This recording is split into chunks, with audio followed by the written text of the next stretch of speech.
It was late September when my friend Dave and I decided to take a trip out to a cabin in the middle of nowhere. It wasn't that we had any particular interest in hiking or adventure, but we both agreed we needed a break from the grind of daily life. The idea of disconnecting from everything for a few days seemed like exactly what we needed. We'd heard about a cabin up in the hills near the small town of Middleton, tucked away from civilization, and it seemed perfect for a quiet retreat. The drive up was longer than expected. The winding roads were narrow, and the trees on either side seemed to close in the further we went. Dave, who was driving, kept saying how isolated everything felt, but I didn't mind. I found it kind of calming. We didn't see another car for miles. There was no cell service either, but that was the point. No interruptions, no distractions. We arrived just as the sun began to dip below the horizon. The cabin was small, simple, and old, but it had character.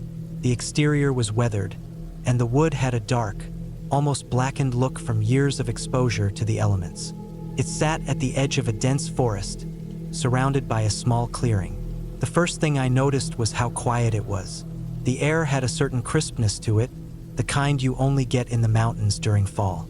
Inside, the cabin was cozy. There was a stone fireplace, a few mismatched chairs, a small kitchen, and a couple of bedrooms. The place hadn't been updated in years, and the furniture looked like something you'd find in a thrift store. I didn't mind. It was simple, and that was the charm of it. We unpacked our things, started a fire, and settled in for the night. We were planning on doing some hiking the next day, but for now it felt good to just relax. The fire crackled and popped in the hearth, and the warmth from it made the air inside the cabin feel almost comforting.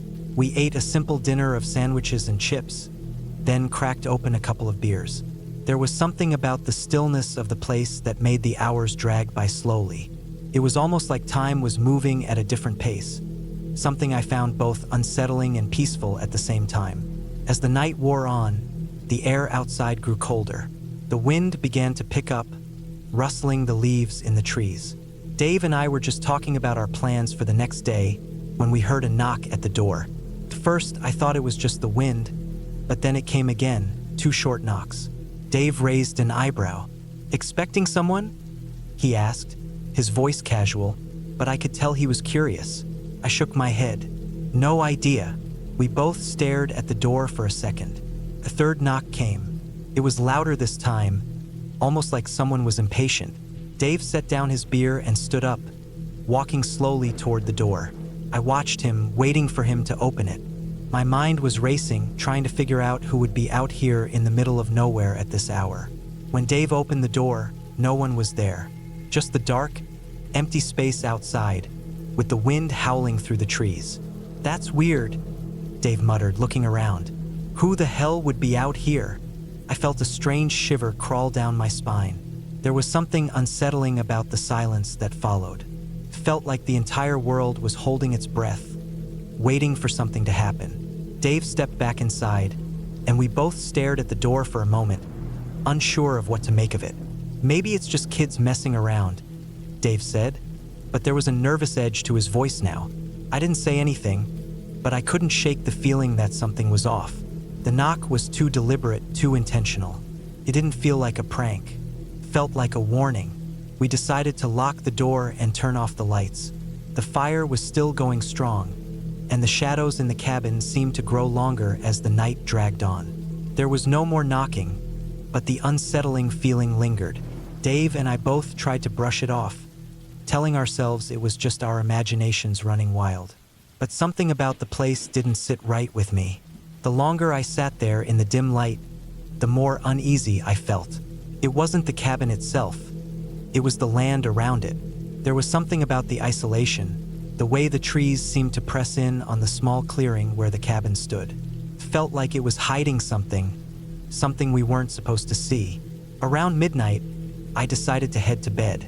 I wasn't tired, but I figured maybe some rest would clear my head. The moment my head hit the pillow, though, I couldn't shake the feeling that I was being watched.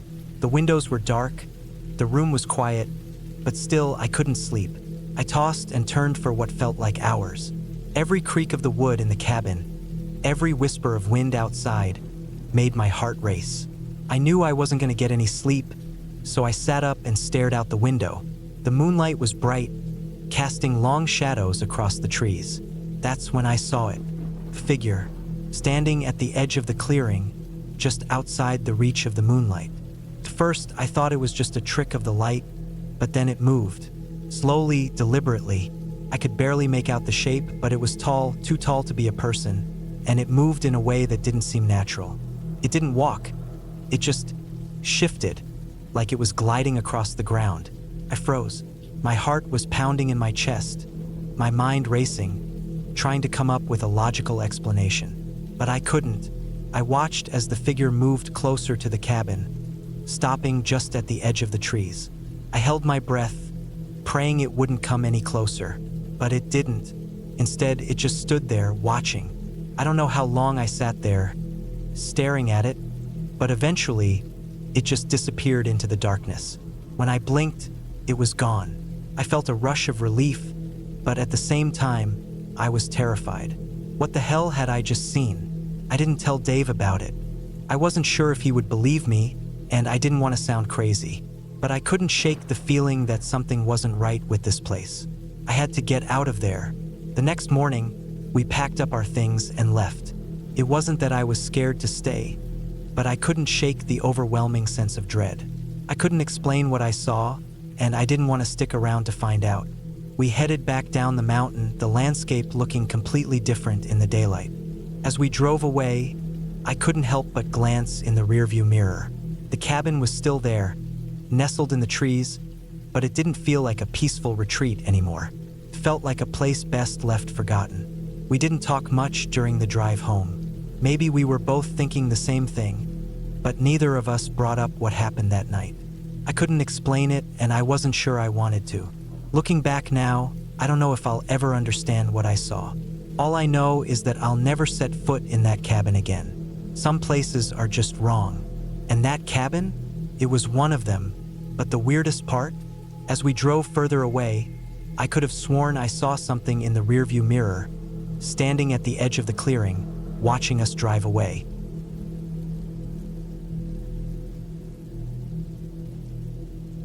The wind had picked up as I drove through the narrow dirt roads that wound their way into the hills.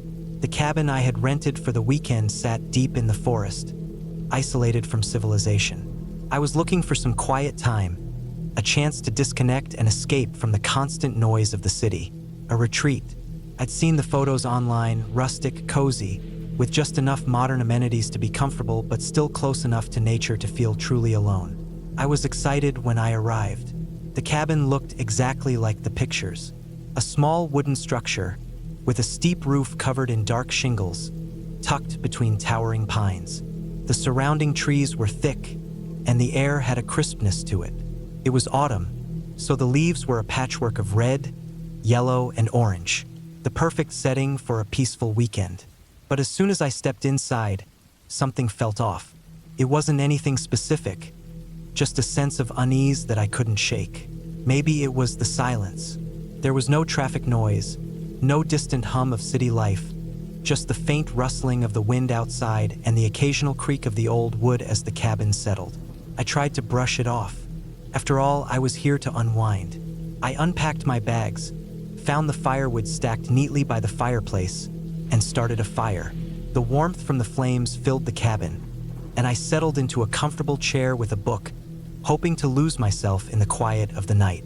The hours drifted by as the sun sank behind the trees, and the sky darkened to a deep shade of purple.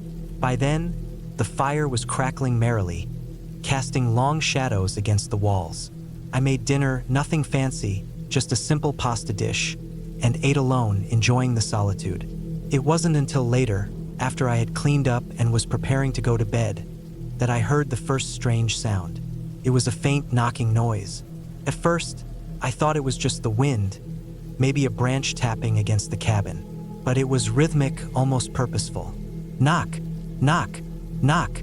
A short pause, then another set of 3 knocks. It came from the back of the cabin, where the windows overlooked the forest. I stood frozen for a moment, my heart starting to race. The wind had picked up again, but this sounded different. I wasn't sure if I was hearing things, but I couldn't ignore the feeling creeping over me, like I was being watched. I grabbed the flashlight I'd brought and went to the back of the cabin. I peeked through the window, but there was nothing outside. The forest was thick and dark, the kind of darkness that swallowed up everything beyond the trees. I tried to convince myself that it was nothing, just the wind or perhaps an animal. But the knocking had sounded deliberate, and now that I was standing there, the forest felt unnervingly quiet, like it was holding its breath. I shrugged it off and went back inside, locking the door behind me. I wasn't sure why I felt so unsettled, but I chalked it up to being alone in a cabin deep in the woods. Still, I decided to leave the light on in the kitchen and the fire burning in the living room. As I climbed into bed, I tried to relax. The bed was comfortable and the cabin was warm, but sleep wouldn't come. Every noise outside made my heart skip a beat. The wind howled through the trees, and the fire crackled in the other room, but my mind kept returning to that knocking sound. Then, around 3 a.m., it came again. The same 3 knocks, one after another. Knock, knock, knock. This time, they were louder, closer. My pulse quickened, and I sat up in bed. I couldn't tell where the sound was coming from, but it felt like it was just outside the window, maybe just a few feet away. I grabbed the flashlight from the bedside table and crept toward the window. My hands were trembling as I lifted the blinds and shined the light out into the darkness. There was nothing there, no movement, just the towering trees and the empty space between them. I felt a rush of frustration. It had to be an animal, maybe a raccoon or a deer, messing around. But why did it sound so deliberate? Why the pattern? Why so close? I returned to the couch and tried to calm myself. I told myself over and over that it was nothing, just my mind playing tricks on me. But I couldn't shake the feeling that something was wrong. Something wasn't right about this place. The knocks didn't come again that night, but I lay awake until the first light of dawn, the fear gnawing at the back of my mind. As the morning sun filtered through the trees, I felt a small sense of relief, but it didn't last long. Something was still off about the cabin.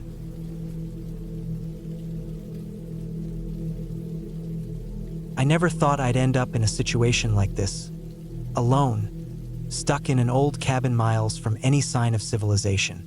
But that's exactly where I found myself, on a cold night in late October, far from any familiar place. It had started like any other weekend getaway. My name's Emily, I'm 32, and I'm a software engineer. I've always been the type of person to crave peace and quiet, away from the city's noise and constant rush. That's why I decided to book a cabin out in the woods. No neighbors, no distractions, just me and nature for a couple of days. I found the place online, tucked away in the dense forest of Northern California, a small cabin on a lake with stunning views. It seemed like the perfect escape. When I arrived, the cabin looked exactly like the pictures, wooden and rustic with a small porch overlooking the lake. The air was crisp, and the trees stood like silent sentinels in every direction. The sound of the wind rustling through the branches was the only thing breaking the silence. The place felt calm, peaceful even. I didn't have a single worry in the world. I unloaded my things, set up inside, and lit a small fire in the stone fireplace. There was no cell service out there, which I had expected. I didn't mind, it felt like a chance to disconnect completely. I unpacked my book, made a cup of tea, and settled into the cozy armchair by the fire. For the first time in months, I felt truly relaxed. But as the evening wore on, something shifted. I couldn't put my finger on it, but there was a subtle change in the atmosphere. It wasn't anything overt. No loud noises, no sudden chills, but there was a heaviness in the air, a tension, like something was just off. It was the kind of feeling you get when you're alone in an unfamiliar place and start imagining things that aren't there. I shrugged it off. It had been a long drive and I was tired. I went to bed early that night, hoping a good night's sleep would clear my mind. But as I lay there, in the quiet darkness, sleep wouldn't come. At first, I thought it was just the unfamiliar sounds of the woods, the occasional creak of the old cabin's wooden beams, the rustling of leaves in the wind outside. But then, around midnight, I heard something else, a sound from outside. It wasn't an animal, not like a deer or a raccoon. It was too deliberate, too human. The soft crunch of footsteps on gravel, followed by a rustling sound, like someone moving through the underbrush. My heart rate spiked and I froze, straining to hear. The sounds grew louder, closer to the cabin. I lay still, trying to calm my breathing, telling myself it was probably just a hiker or someone passing through. It didn't make sense for anyone to be out here at this hour, but I forced myself to believe it. The footsteps stopped right outside the cabin. I held my breath. The sound of rustling continued, then a faint thud as something hit the side of the house. I bolted upright in bed, my mind racing. Who would be out here at this hour? Why weren't they saying anything? I grabbed my phone, but of course there was no signal. I pulled the blanket over my shoulders, trying to stay as quiet as possible, listening intently. It felt like hours, though it was probably only a few minutes, before the sound stopped. I waited, expecting the worst, but nothing happened. The cabin was quiet again, the way it had been when I first arrived. I eventually mustered the courage to check. I slowly pulled back the curtains, half expecting to see someone standing just outside the window. But there was nothing, just the dark, empty night, with the moonlight casting long shadows on the trees. No sign of anyone. My breathing slowly returned to normal. I convinced myself I was just overthinking it. The wind, animals, the trees, it could have been anything. But the unease remained. I didn't feel safe. I locked all the doors and windows, double-checked everything, and tried to get some sleep. The next day was quiet. I went for a walk around the lake, taking in the crisp morning air and the golden light of the sun rising over the water. I tried to push the strange events of the night before out of my mind. But even as I enjoyed the scenery, I couldn't shake the nagging feeling that something was wrong. Around midday, I went inside and decided to make some lunch. I didn't plan on spending the entire day just wandering, so I sat down at the kitchen table with a sandwich, my mind still clouded. Then I heard it again, a sound from outside, footsteps. This time they were closer, almost right at the door. I jumped up from my seat, my heart pounding again. There was no way anyone should be out here. The nearest town was at least a 40-minute drive away, and the road to the cabin was barely more than a dirt trail. No one could just wander out here without a reason. I went to the door, hesitated for a moment, and then opened it slowly. Nothing, again. But something was different this time. As I stepped outside, I noticed fresh footprints in the dirt near the porch. Large, heavy prints like someone had been pacing around the cabin. And the more I looked, the more I saw them. Footprints leading up to the cabin from the forest edge, circling the house, then disappearing back into the woods. I could feel my pulse quickening. Who had been out here? Why? I went back inside and locked the door, feeling more unsettled than ever. I wasn't sure what to do. I was out in the middle of nowhere with no way to contact anyone. The sun was setting, and the shadows were stretching long across the cabin. I decided to pack up and leave, but as I started gathering my things, I realized that the feeling of being watched had grown even stronger. Something wasn't right. The air felt thicker, almost suffocating. It was as if the forest itself was pressing in on me, waiting for something. I grabbed my jacket, threw my stuff into the bag, and tried to steady my shaking hands as I tried to start the car. But when I turned the key, nothing happened. The engine sputtered, then died.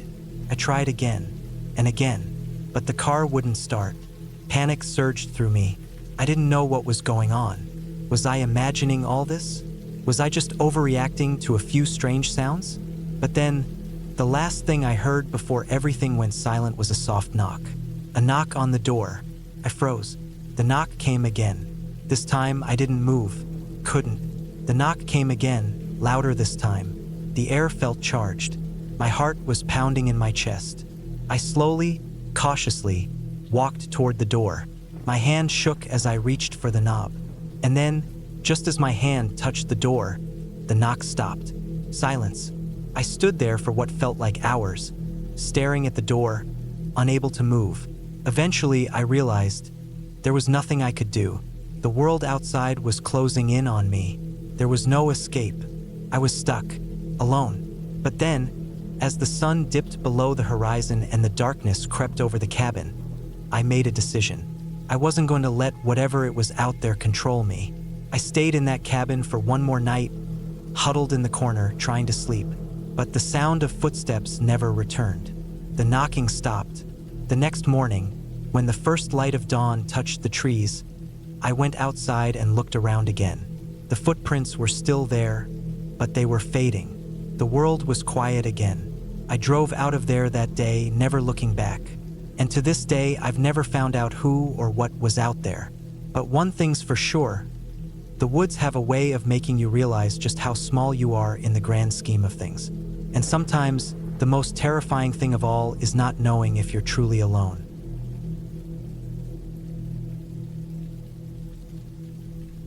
It seems that the story you requested is quite long and detailed. While I can't provide a 7,000-word story in a single response due to space limitations, I can certainly write an extended, immersive, first-person cabin story for you, focusing on the elements you prefer. I'll create a detailed and realistic account that doesn't include any supernatural elements or fairy tale-like features, with a clear and satisfying conclusion. I'll take my time to make sure it's as gripping as possible. I'll get started on it now and provide a substantial portion in one go. Please give me a moment to build the story. The cabin in the woods. I never thought I would end up in a place like this. The cabin was secluded, sitting in the middle of the woods, miles away from the nearest town. It had been a last-minute decision to take a break from the hustle and bustle of daily life. I needed solitude, and my cousin, Sarah, had invited me to spend a weekend with her at her family's cabin. At the time, it sounded like the perfect escape. No distractions, no noise, just the sounds of nature. But as soon as I arrived, something felt off. The journey had taken longer than expected. The dirt roads leading to the cabin were winding and overgrown, and I'd nearly missed the turnoff. The GPS had lost signal a few miles back, and the light was starting to fade. I pulled up to the cabin just as the sun dipped below the horizon, casting long shadows across the yard. The cabin itself was small but cozy looking, nestled beneath towering pine trees. It was built of old, weathered wood that had clearly been there for years. The windows were large, but as I looked through them, it seemed too dark inside to see anything clearly. I shook off the unease that crept up on me and grabbed my bag from the trunk. Sarah was already there, standing in the doorway with a warm smile, welcoming me. "It's nice to have you here," she said, her voice as cheerful as ever. "I know it's a bit far out, but it'll be great once you settle in." I smiled back, even though my stomach twisted. It was odd being here alone, with no other signs of life for miles. The cabin seemed to be the only structure for miles in every direction. But I told myself I was just being paranoid. This was meant to be a peaceful retreat. We unloaded the car and I followed Sarah inside. The place smelled of pine and wood smoke. There was a fireplace on the far wall, a small kitchen with a rustic feel, and a loft above that housed a couple of beds. It was simple but charming in a way. After Sarah showed me around, she made dinner. Nothing fancy, just some pasta and salad. The food helped settle me, but my unease didn't go away. The quiet was unsettling. I didn't hear a single car pass by, no dogs barking, no sounds of wildlife in the distance. It was just still. As the night went on, we sat on the couch in front of the fire, talking about old times. The warmth from the flames kept the cold at bay, but my thoughts kept drifting outside. Every now and then, I'd glance out the window. The darkness outside seemed so thick, as though it was swallowing up the world. Eventually, we went to bed. Sarah took the bed in the loft, and I slept on the couch downstairs, my only company the crackling of the fire. I tried to relax, but sleep wouldn't come. The stillness of the cabin was oppressive. Around midnight, I woke up to the sound of something shifting outside. At first, I dismissed it as the wind, but it didn't feel like wind. The noise was too deliberate, too heavy. I lay still, listening intently. There was something moving around the porch. My heart started to race. I was alone downstairs, and Sarah was in the loft. I slowly reached for my phone, but there was no signal. I tried not to panic. Maybe it was an animal, but I couldn't shake the feeling that it wasn't. The noise continued for several more minutes, and then suddenly it stopped. The silence that followed felt suffocating. I waited for what felt like hours, my eyes wide open, my body tense, but nothing came. Eventually, exhaustion overtook me, and I drifted back to sleep. The next morning, Sarah made breakfast. She was chipper, as if nothing unusual had happened. I, on the other hand, couldn't shake the feeling of dread that had settled over me. I didn't mention the noises from the night before. Maybe I had just imagined it. After breakfast, we decided to go for a hike. Sarah had told me that there were some beautiful trails nearby, and I thought it might clear my head. We packed a small bag and set off into the woods. The trail was beautiful, with towering trees that made the forest feel like a cathedral. The ground was soft with pine needles, and the air was fresh and cool. I could hear the sound of birds and the occasional rustle in the underbrush, but even then, it felt oddly quiet. It wasn't like the forests I was used to. It didn't feel welcoming. As we walked, I couldn't shake the feeling that we were being watched. The hairs on the back of my neck stood up, and I kept looking over my shoulder. Every time I did, I didn't see anything, but the feeling lingered. We walked for a few hours, exploring different paths, but eventually, I suggested we head back. Something about the woods just didn't sit right with me. Sarah was disappointed but agreed. When we returned to the cabin, I was relieved to be back. The feeling of being watched didn't go away, though. It only intensified. That night, after dinner, we sat outside on the porch. The fireflies danced in the air, and the sky was clear, filled with stars. But again, that stillness weighed heavily on me. It was as though the night itself was holding its breath. I kept glancing at the tree line, half expecting something to emerge from the darkness. Around midnight, I heard it again. The same shifting sound from the night before. This time, it was closer. My heart began to race, and I stood up, my body stiff with fear. I glanced at Sarah, but she was lost in the sound of the crackling fire. Then I heard footsteps, heavy, deliberate steps moving around the porch. The hairs on my arms stood on end, and my breath hitched. I didn't move. I just stood there, listening. The steps stopped right outside the door, and for a long moment, there was complete silence. I stared at the door, waiting for something, anything to happen, but nothing did. Finally, after what felt like an eternity, I grabbed Sarah's arm and pulled her inside. My voice was shaky as I spoke, but I managed to tell her what I had heard. She didn't seem worried, though. She brushed it off as an animal or the wind again. But I couldn't let it go. It was too real. I didn't sleep that night. Instead, I kept watch, staring out the window into the dark woods, expecting something to appear. But nothing did. The next morning, I couldn't take it anymore. I told Sarah that I wanted to leave. I didn't care about the weekend getaway anymore. The woods were wrong, the cabin was wrong, and I couldn't shake the feeling that something was out there. Sarah tried to convince me to stay, but I insisted. I packed my things and drove away. The drive back felt long, but the further I got from the cabin, the lighter I felt. By the time I was on the main highway, the weight on my chest had lifted. I don't know what it was about that cabin. Maybe it was just my mind playing tricks on me, or maybe it was something else. I'll never know. But I do know this. I never want to go back there.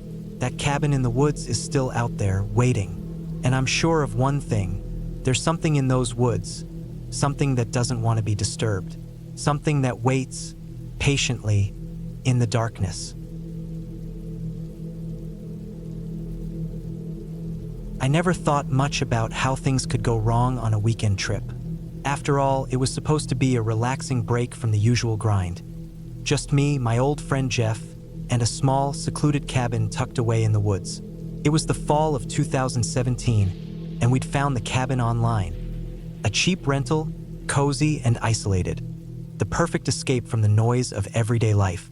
The kind of place where you could get lost in the trees and maybe even forget about the world for a while. I was 28 at the time, working at a local marketing firm, and Jeff, a few years older, was the kind of guy who always seemed up for an adventure, no matter how small. When he mentioned a weekend in the woods, I figured it was a chance to catch up, have a few beers, and unwind. The cabin was located in the foothills of the Appalachian Mountains, somewhere in southern Ohio, not far from where we both grew up.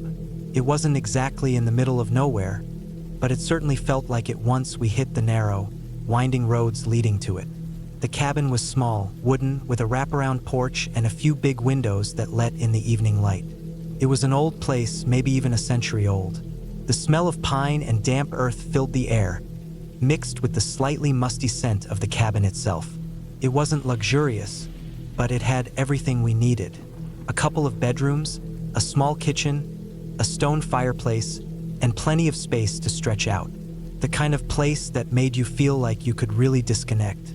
We got there late on a Friday afternoon, the sun dipping low in the sky, casting long shadows over the woods.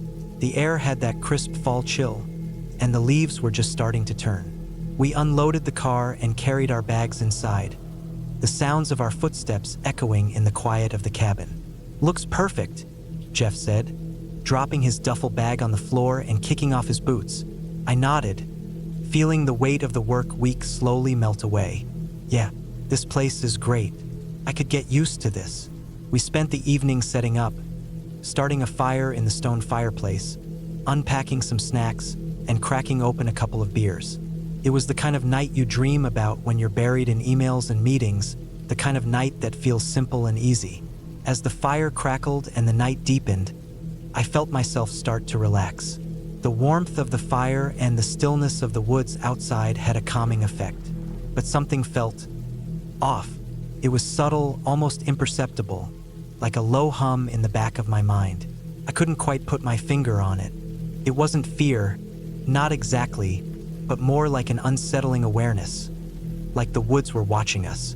I tried to shake it off, but as the evening wore on, the feeling lingered, nagging at the edges of my thoughts. That night, I slept in the upstairs bedroom. The bed was comfortable enough, though the old wooden beams creaked every time I shifted. I didn't mind.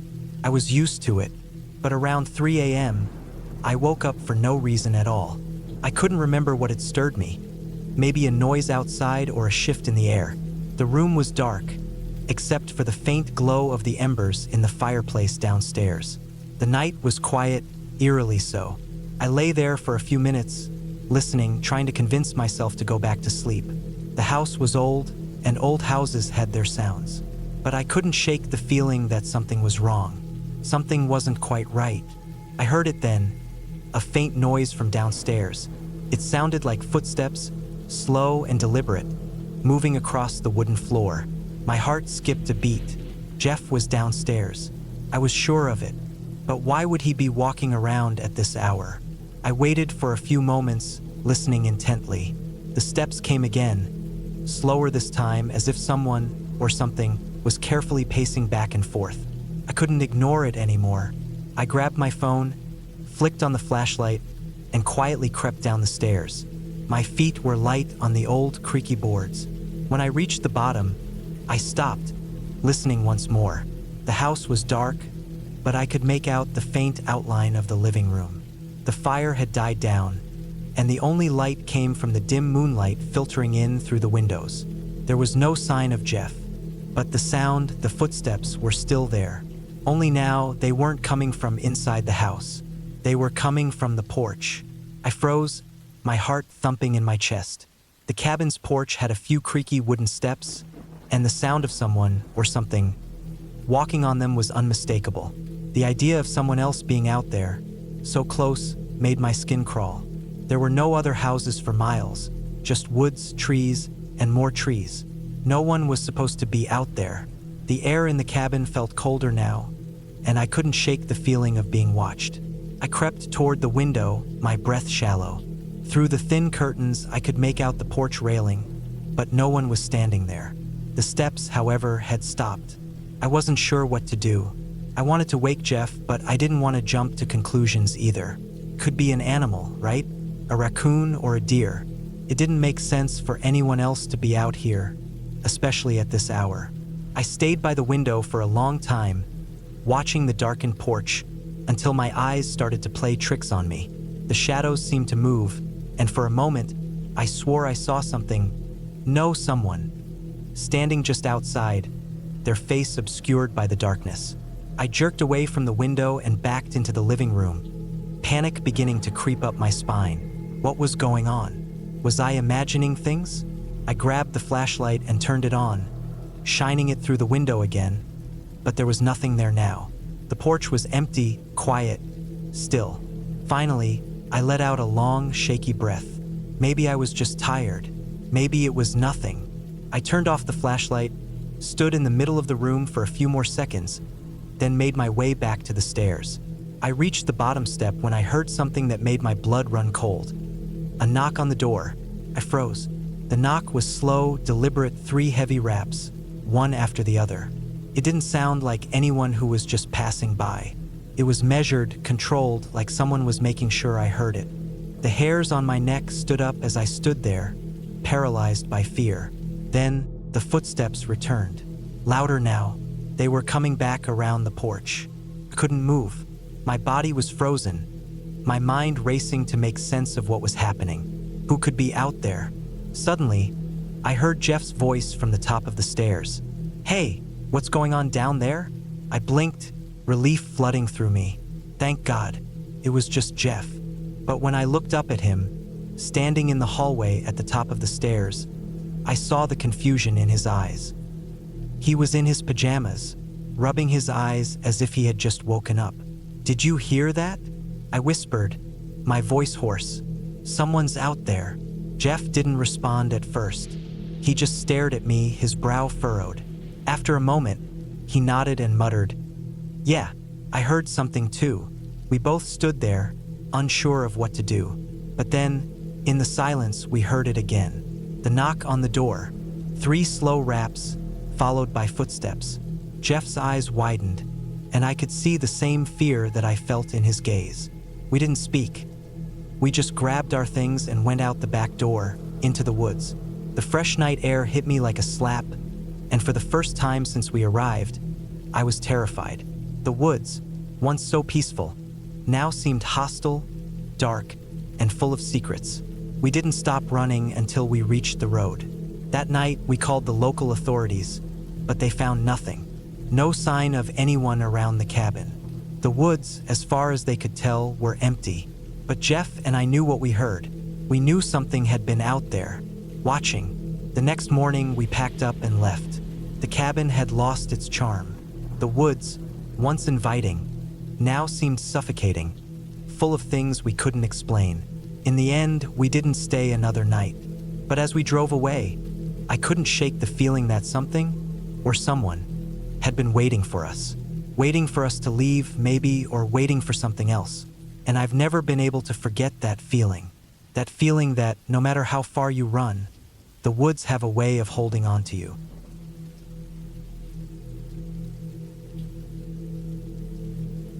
I had booked the cabin online a week earlier. I didn't think much about it at the time. After a long stretch of hectic workdays, the idea of spending a couple of nights in a cabin deep in the woods seemed perfect. I had no particular plans or expectations, just wanted to escape the noise and pressure of the city. The place was remote enough that I wouldn't be disturbed, but not too far off the grid that I couldn't get help in case of an emergency. The cabin was about 3 hours from home, tucked away on the edge of a forest, just outside a small town that seemed to only exist on maps. The weather forecast had promised good weather. The sun was out when I left, and by the time I got to the cabin, the sky was turning into that rich, late afternoon blue. There was a slight chill in the air, but nothing too uncomfortable. The car's tires kicked up dust as I pulled off the main road, onto a narrow dirt path that led to the cabin. The road was barely wide enough for my car, surrounded by trees on either side. It looked just like the kind of place where you'd expect to spend a few days lost in thought or lost in a book. Quiet, isolated, perfect. I parked in front of the cabin and got out. The place looked just like the pictures online, small, wooden, with a rustic porch. There were a few steps leading up to the front door. The windows were large, offering a perfect view of the dense forest that surrounded the place. It was exactly what I had been looking for. Isolated, peaceful, and tucked far enough away from the nearest neighbor to make you feel like you were in your own world. The cabin's door creaked when I opened it. A musty smell greeted me, but it wasn't unpleasant. The place was simple, with basic furniture, a stone fireplace, and a couple of comfortable-looking chairs near the windows. There was a kitchen with all the essentials, but nothing extravagant. The small wooden table by the window had a few chairs around it, and the bathroom was just off to the side. The place wasn't luxurious, but it didn't need to be. It was perfect for a weekend away from everything. I took my bag inside and set it on the bed in the bedroom, then stepped out onto the porch to take in the view. The sun had almost set, but there was still enough light to make the trees look like they were dancing with the breeze. The sounds of the forest were calming, the distant chirps of birds, the rustling of leaves, the occasional crack of a twig breaking underfoot. It was then that I noticed something that seemed off, but only for a split second. A shadow flickered just beyond the tree line. It wasn't anything that seemed out of place. It could have been a deer or a person walking through the woods. I wasn't concerned at first, but there was something strange about it. The shadow seemed to move too quickly, too deliberately, but I shook it off. It was probably just my mind playing tricks. I'd been driving for hours, and maybe the isolation was starting to mess with my head. I didn't think about it again. The night passed without incident. I made myself dinner, sat by the fire for a while, and read a little. There was no cell service out here, and I didn't mind. I had planned on staying off my phone the whole weekend. The only thing that was important was the quiet. But as the night grew darker, I started to hear noises outside the cabin. At first, it was nothing more than the normal creaks and groans of an old house settling. But then there were footsteps, slow, deliberate, as though someone was walking around the cabin. I wasn't sure if it was just the wind or animals, but the sound persisted. I tried to ignore it, but the hairs on the back of my neck stood up. I went to the door and peered through the window, trying to see if there was anything outside. The area was dim, but I could just make out the shape of trees swaying in the breeze. There was no sign of movement, but the footsteps continued. I stepped back from the window, heart racing. The thought of someone out there was unsettling. The nearest town was miles away, and I couldn't imagine who would be out here at this hour. I checked the locks on the doors and windows, then went to bed. My sleep was fitful, the shadows outside making me restless. I didn't want to admit it, but the isolation of the place was starting to get to me. I had hoped for a peaceful getaway, but now I felt exposed, vulnerable, like I was being watched. When morning came, I felt a bit more at ease. The sun was out, and the cabin seemed less foreboding in the daylight. But the oddities of the previous night still lingered in the back of my mind. I decided to head into town to grab some supplies, hoping to distract myself from the nagging unease. As I made my way to the truck, I noticed something strange. The door to the shed next to the cabin was open. I was sure I had closed it the night before. My mind raced, trying to come up with a reasonable explanation. Maybe the wind had blown it open? I couldn't be sure, but I knew one thing: it wasn't normal for the door to be ajar. I hesitated for a moment but decided to leave it. It was probably nothing. After grabbing a few things in town, I returned to the cabin. The door to the shed was still open, and as I walked past it, I felt a sudden chill run down my spine. Something didn't feel right. I quickly walked inside and locked the door behind me. I spent the rest of the day trying to focus on relaxing. The sun was out, the air was cool, and the birds were chirping. But there was something off, something that kept gnawing at the back of my mind. It was too quiet. There were no animals moving in the woods, no sounds of wind rustling through the trees, just an eerie silence. As the sun set and darkness began to fall, the footsteps returned. At first, I thought it was just my imagination, but the sounds were unmistakable. Slow, deliberate steps moving around the cabin. I tried to tell myself it was just animals again, but I knew it wasn't. The steps sounded too heavy, too intentional. My heart started to race. I moved toward the window and peered out into the darkness. My eyes searched the trees, but there was nothing. The footsteps continued. I felt the panic rising in my chest. Whoever or whatever was out there, they were close. I stayed inside, trying to stay calm, but my thoughts kept spiraling. What if someone was out there watching me? What if they were waiting for the right moment to make a move? The thought of being so isolated made the cabin feel more like a trap than a sanctuary. The night dragged on in silence after that, but I couldn't sleep. I kept hearing small noises, like something scraping against the walls or branches snapping underfoot. It was enough to keep me wide awake, my mind racing with every noise. I debated leaving, but the thought of driving through the dark, unfamiliar roads didn't appeal to me. The best I could do was lock myself inside and hope that whatever was outside would go away by morning. The next day, I woke up exhausted. The cabin felt suffocating now, and I knew I needed to get out of there. I packed up my things and made a quick decision. I was leaving early. I didn't care if I had to drive all night. I just wanted to get away from that place. As I loaded my things into the car, I noticed something that made my blood run cold. The shed door was open again, and there, on the ground near the shed, were footprints. Fresh ones. They were too large to be animal tracks, and they led away from the cabin, toward the woods. I couldn't leave fast enough. I slammed the trunk closed, jumped into the car, and sped off down the dirt road. The woods seemed to close in around me as I drove, and I didn't slow down until I reached the main road, my heart still racing. As I passed the turnoff for the cabin, I glanced back at the distant tree line, but there was nothing, only the wind and the trees. I never went back.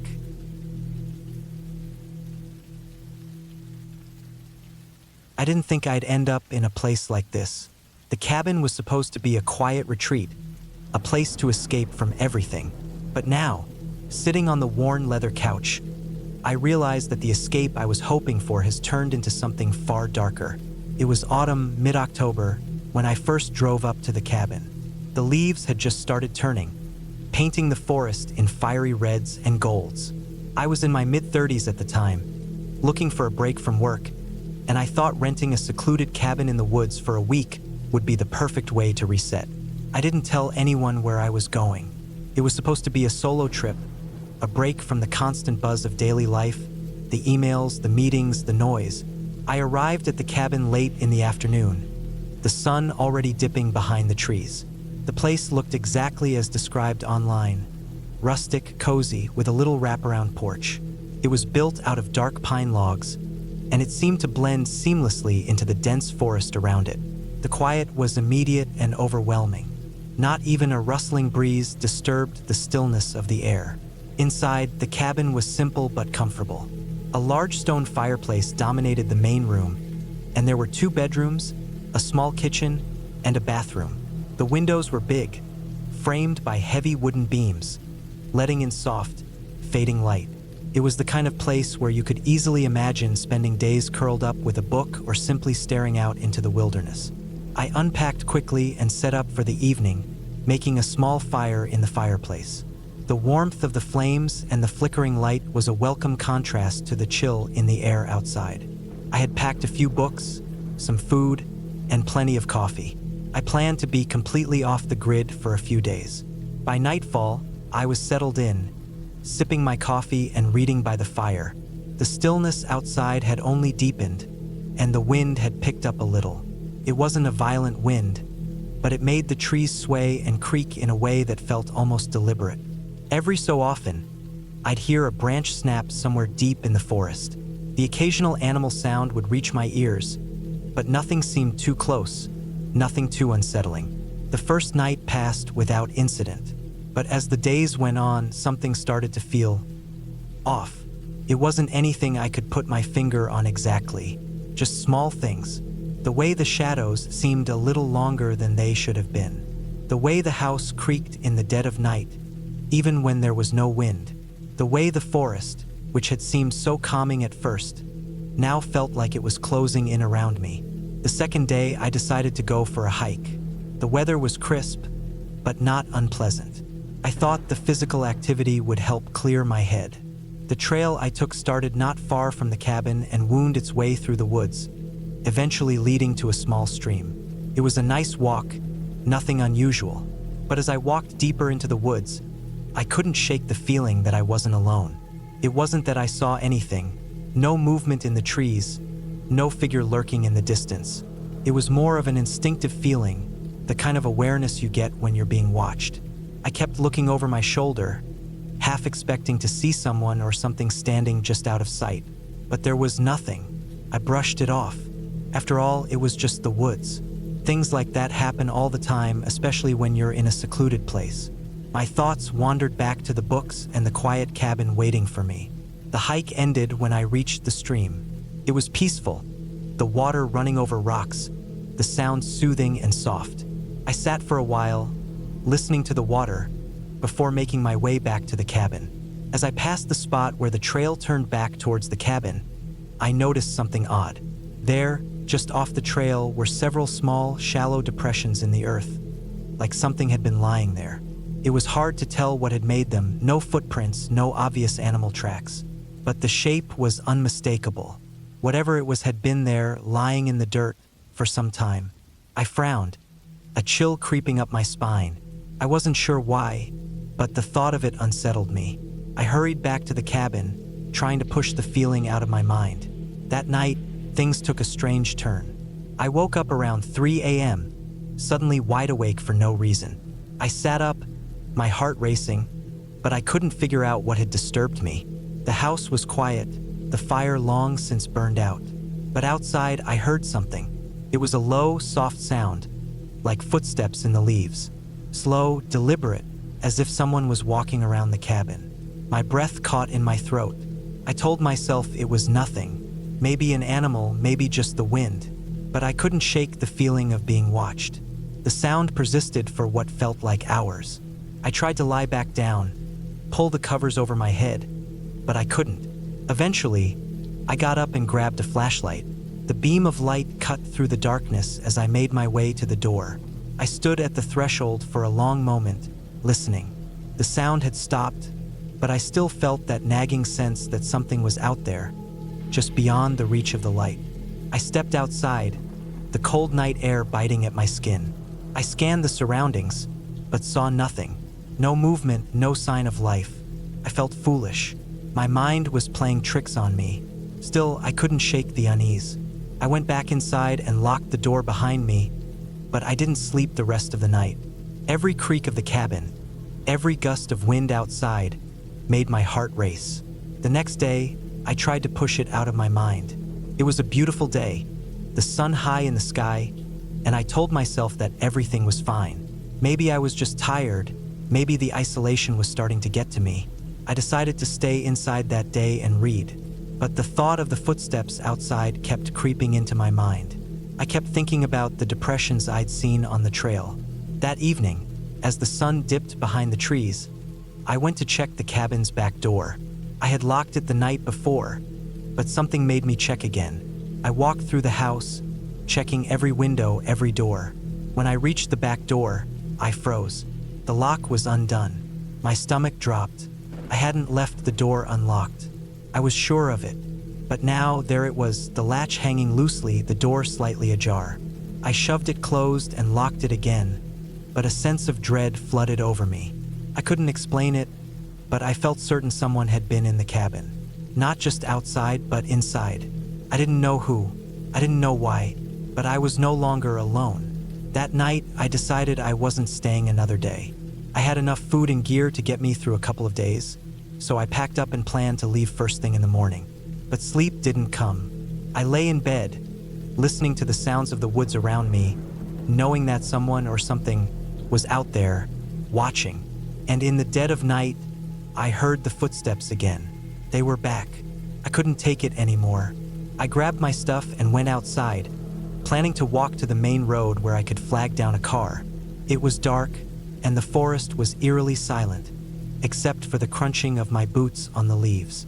Then, out of nowhere, a figure appeared from the shadows.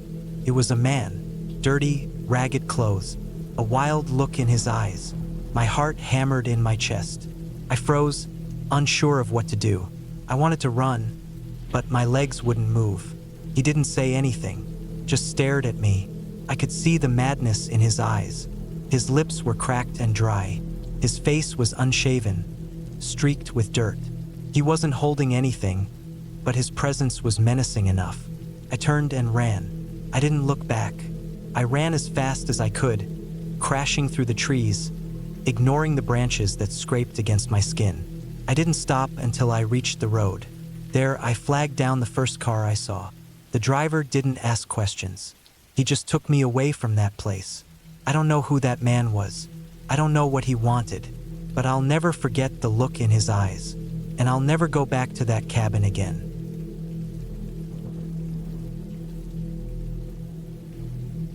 It was the last week of September when I decided to get away. The stress of city life had started eating at me, and after a long year of work, I needed solitude.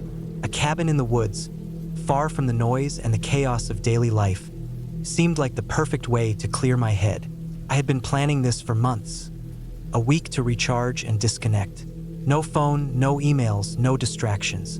Just me and nature. I had rented the cabin in a secluded area of the Appalachian Mountains in North Carolina. It was advertised as being in the heart of the forest, away from everything, with a beautiful view of a small lake. I had checked the details multiple times, made sure everything was as promised. A small, rustic cabin with all the basics. A wood stove, a simple bed, a small kitchenette, and large windows facing the lake. Nothing extravagant, but just the kind of place I needed. I arrived on a Monday afternoon, the air crisp with the beginning of fall. The drive up the mountain had been long and winding, with trees thick on either side of the road. The further I went, the more isolated everything felt. My phone lost service hours ago, and I had no intention of looking back. The idea of being completely alone was oddly comforting. I had brought my own food, a few books, and plenty of firewood for the stove. The cabin was exactly as described. It looked old but sturdy, with a sloped roof and a large porch overlooking the lake. It was situated just off the main trail, surrounded by trees that seemed to stretch up endlessly into the sky. The only sound I could hear was the occasional rustling of leaves in the breeze. I unpacked my car and made my way inside, locking the door behind me. At first, the silence was blissful. The interior was simple: wooden floors, a fireplace in the center of the room, a small dining table, and a couple of mismatched chairs. I lit a fire in the stove and made a cup of tea, sitting by the window, watching the sun dip below the horizon. There was something peaceful about it, something I hadn't realized I had been missing. The first night went smoothly. I ate a simple dinner, read for a while, and went to bed early. The night was cold, but the fire kept the cabin warm enough. As I lay in bed, I could hear the occasional crack of a branch outside, the wind pushing through the trees. I fell asleep quickly. The next morning, I woke up to a heavy fog rolling over the lake. The air was thick with moisture, and the sun was barely visible through the mist. I had planned to take a walk around the lake, maybe explore the nearby trails, but the fog made everything feel strangely still, almost too quiet. I sat on the porch instead, sipping coffee and watching the fog move in slow waves across the water. It was a perfect day to do nothing, but as the day wore on, I started to feel uneasy. It wasn't the kind of fear that comes from an obvious danger, like hearing a strange noise or seeing something in the distance. It was more like an unsettling awareness that something wasn't quite right. At first, I dismissed it as just being alone in a new place, far from civilization. Maybe it was just the silence, too much of it, in fact. Or maybe it was the way the trees seemed to close in around the cabin, their branches casting long, spindly shadows as the sun sank lower. By late afternoon, I decided to take a short hike up the trail behind the cabin. The fog had started to lift, and the woods seemed inviting. The trail was narrow, winding between thick trees and over rocks, leading deeper into the forest. I took it slow, enjoying the solitude. The only sounds were the crunch of my boots on the leaves and the occasional call of a bird. It didn't take long before I came across something strange. At the base of a large oak tree, there was a pile of broken branches, twigs, and leaves. Nothing unusual at first, but as I looked closer, I noticed that the pile seemed almost too deliberate.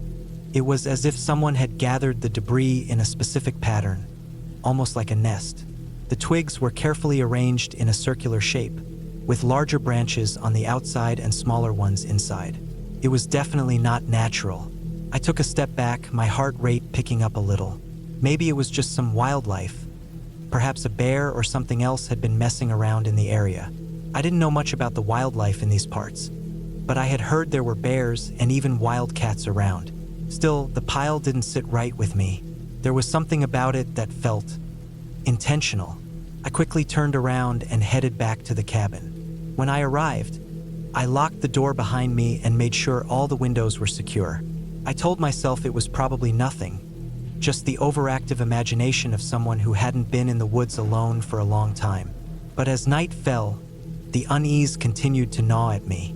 I kept hearing strange noises outside, crunching leaves, the occasional snap of a twig, but nothing too close.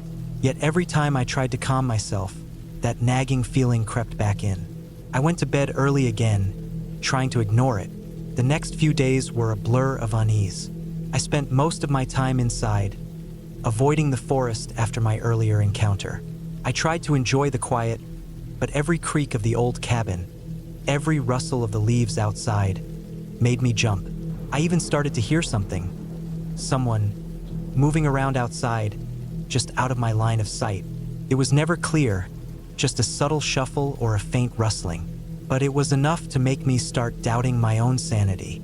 On the fourth night, things took a turn. I had gone to bed around 10 p.m., exhausted from a long day of reading and trying to keep myself distracted. The wind had picked up, howling through the trees. I fell asleep quickly, but sometime in the middle of the night, I woke to a noise. It was faint at first, like a whisper in the distance. It sounded like a voice, low and muffled, but it was definitely there. I lay in the dark, my heart pounding, listening closely. It didn't come again. Then, just as I started to drift back off, I heard it again. This time, it was clearer, almost like a soft knock on the door. A single knock. I froze, staring at the door across the room. There was no way someone was out there. The nearest house was miles away, and I hadn't seen another soul since I'd arrived. I got up cautiously, moving as quietly as I could toward the door. My mind raced, but I tried to push the panic down. When I reached the door, I stood there for a long moment, listening. The knocking didn't come again. Instead, I heard something else, footsteps, not heavy, but light and deliberate, moving around the cabin. Couldn't breathe. My mind raced, and all I could think about was the strange pile of twigs I'd found earlier. I reached for the rifle I'd brought along, just in case, but then hesitated. I didn't know who or what was out there, but I wasn't going to make any rash decisions. I slid quietly to the window, trying to peek through the curtains without making a sound. The moonlight cast long shadows on the ground outside, but I couldn't see anything, just the dark shapes of trees and the shifting fog. My heart pounded in my chest. The footsteps stopped. For what felt like an eternity, I stood there, holding my breath, not daring to move. Then, a voice, soft and hoarse, came from outside. It was faint but clear. I nearly choked on my own breath. I couldn't tell if it was a man or a woman, but it was desperate. And it was close, too close. I knew I had to do something. I couldn't just leave whoever it was out there, especially if they were in danger. But then the voice came again, softer this time. I don't know how long I stood there, frozen in fear. But finally, I made my decision. I grabbed the rifle, unlocked the door, and stepped outside. To be continued.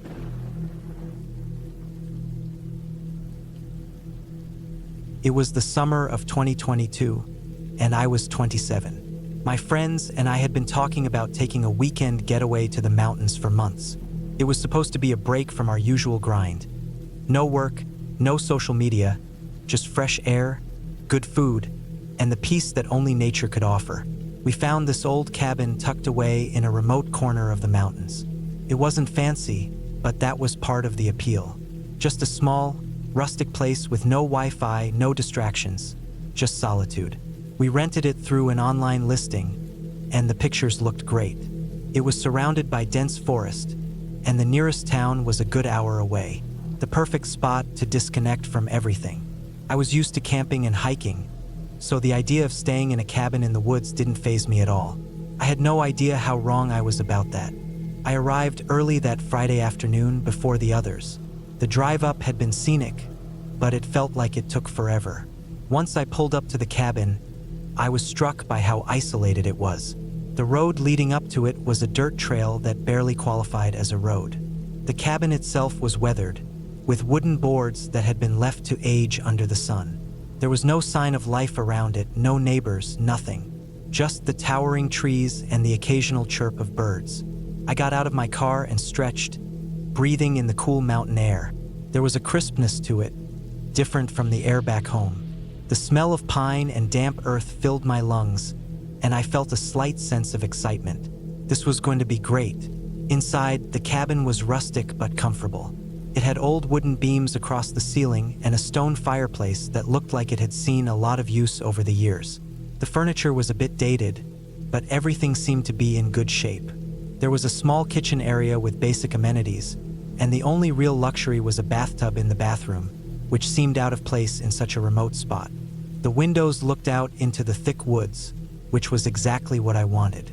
I started unpacking my things and settled in, even though the others wouldn't be arriving for a couple more hours. I decided to go for a walk around the property to explore, get a feel for the place. The trees were thick around the cabin, the ground uneven and covered with patches of moss. As I walked further into the woods, I noticed that it was eerily quiet. There were no animals, no sounds of insects buzzing, just silence. It didn't bother me at first. I figured the wildlife had just retreated deeper into the forest. But the longer I walked, the more I started to feel a strange unease. It was as though I was being watched. I shrugged it off as my imagination. I'd been on plenty of hikes, and the isolation could sometimes mess with your head. I turned around and started heading back to the cabin when I noticed something strange. A small, rusted metal sign stuck in the ground about 50 feet away. I approached it, curious. The sign was old and covered with dirt, but I could make out a few words scratched into it. No trespassing. I frowned, looking around. There was nothing around, no fences or other markers indicating private land. I wasn't sure if I should feel uneasy or not, but something about it felt off. I decided to ignore it, thinking maybe it was an old marker from when the land was owned by someone else. I returned to the cabin and began making some food, trying to shake the strange feeling that had settled in my chest. By the time the others arrived, I was starting to feel a little more at ease. They didn't seem to notice anything unusual, and we quickly fell into our usual routine of unpacking, chatting, and cracking open some beers. The sun was setting, and the temperature started to drop. We lit a fire in the fireplace and spent the evening hanging out, telling stories, and making plans for the next day.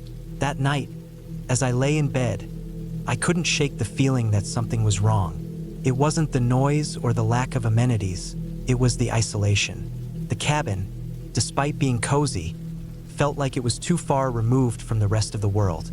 It felt like the woods were closing in around us, and I couldn't shake the sensation of being watched. But I eventually drifted off to sleep, the sound of the crackling fire and the occasional rustling of trees outside the window keeping me company. The next morning, we woke up to an overcast sky. The air was thick with fog, and the forest looked even more dense than it had the night before. We decided to go for a hike to explore some of the trails nearby.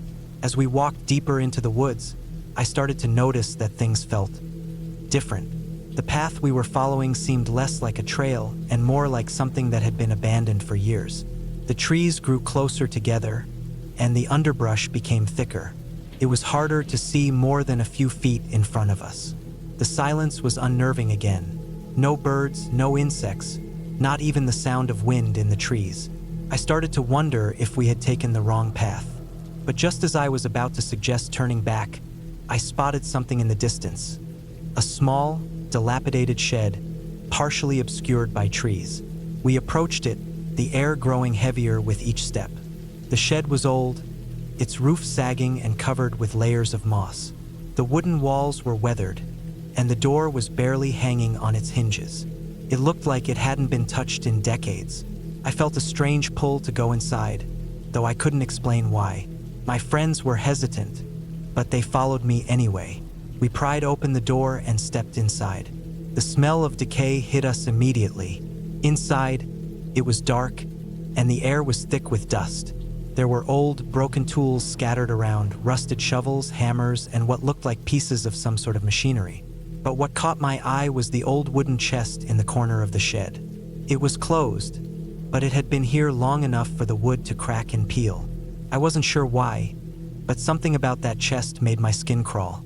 I walked over to it, my friends watching me from the doorway. My hands trembled as I reached for the lid. When I opened it, I saw something inside that I wasn't prepared for. Old clothes, blankets, and a few odd objects, like a pair of boots and an old, dirty knife. But what unsettled me the most was the bloodstain on one of the blankets. It wasn't fresh, but it was unmistakable.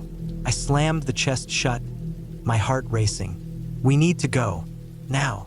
My friends looked at me, confused and a little freaked out, but they didn't argue. We hurried out of the shed and made our way back to the cabin as quickly as we could.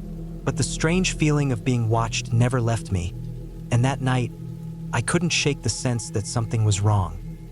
That night, the unease grew. The wind picked up, howling through the trees, making the cabin creak and groan. I couldn't sleep, and I spent most of the night lying awake, staring at the ceiling. Every little noise sent me into a panic. At around 3 a.m., I heard something, a noise coming from outside. It sounded like footsteps, slow and deliberate, crunching through the leaves and dirt. I lay still, my heart pounding. The others were asleep, oblivious to the noise. I held my breath, trying to listen. The footsteps stopped, but then I heard a scraping sound, like something dragging along the ground. I couldn't take it anymore. I grabbed my phone, checked it for any service, nothing. The isolation was complete. I slipped out of bed, careful not to wake anyone, and grabbed a flashlight. I moved quietly toward the door, but as I reached for the handle, something caught my eye. There was a shadow outside the window, moving slowly. I froze. My breath caught in my throat. Whoever it was, they were close. Too close. I backed away from the door, my mind racing. What should I do? Should I wake the others? Should we leave? The options felt limited. The sound of footsteps grew louder, then it stopped. I waited, barely breathing, for what seemed like forever. Then, out of nowhere, a loud bang echoed from the door, followed by a loud voice shouting something unintelligible. My heart stopped. I was paralyzed with fear. Finally, I mustered the courage to open the door slowly, flashlight in hand, ready to shine it on whoever was out there. But when I opened the door, the porch was empty. The only thing left behind was the faint scent of something metallic.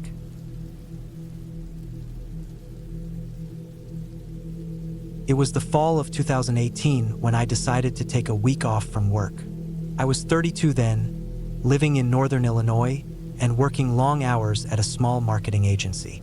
I had been running on empty for months, tired of the noise and traffic and the constant buzzing of my phone. I just wanted peace. I wanted to sit in silence somewhere and not think about deadlines or client calls or project revisions. That's when I thought about going up to a remote cabin in Minnesota that belonged to my cousin Derek. He had bought it a couple of years earlier and barely used it. When I texted him asking if I could use it for a week, he replied within minutes saying I could, and that the keys were hidden behind a rock next to the steps. The drive took about 9 hours. I left early in the morning and got there around mid-afternoon. The cabin sat near the edge of a lake, a good 20 miles from the nearest small town.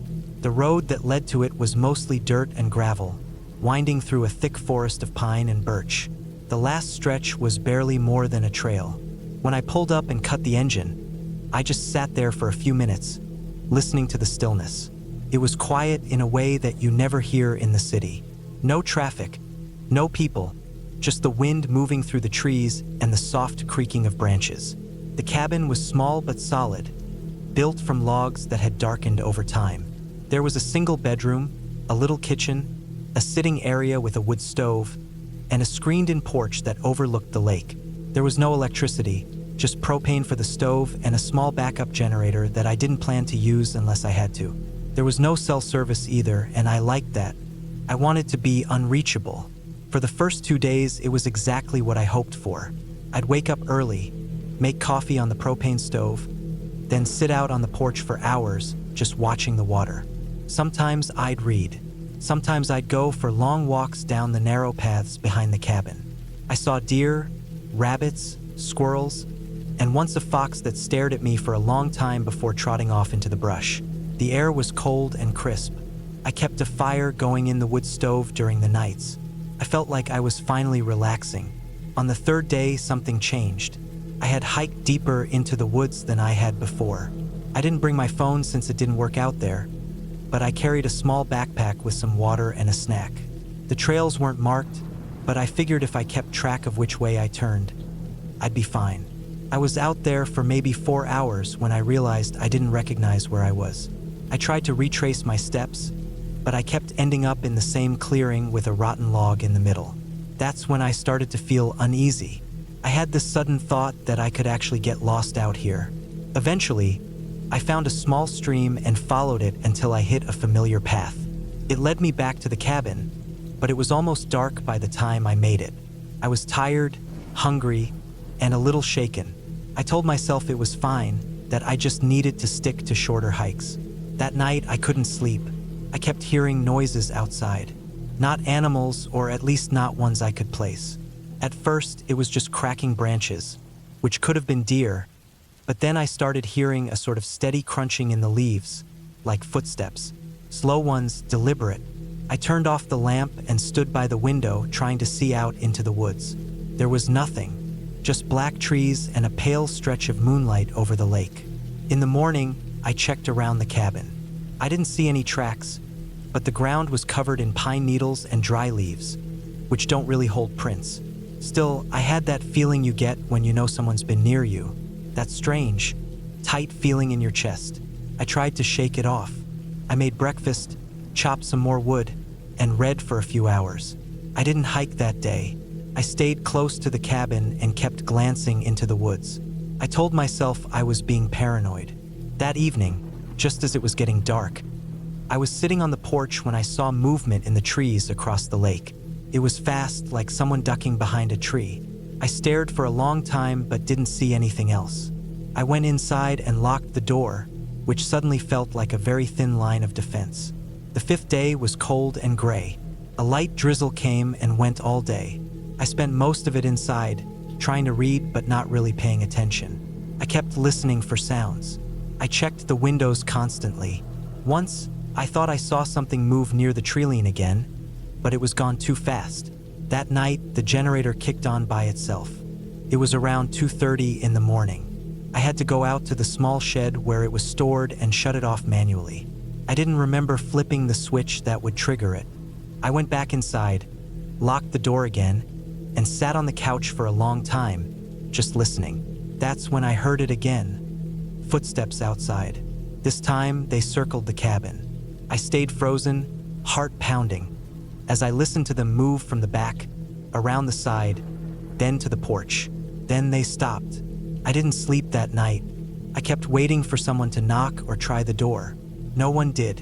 In the morning, I found prints in the soft mud near the steps.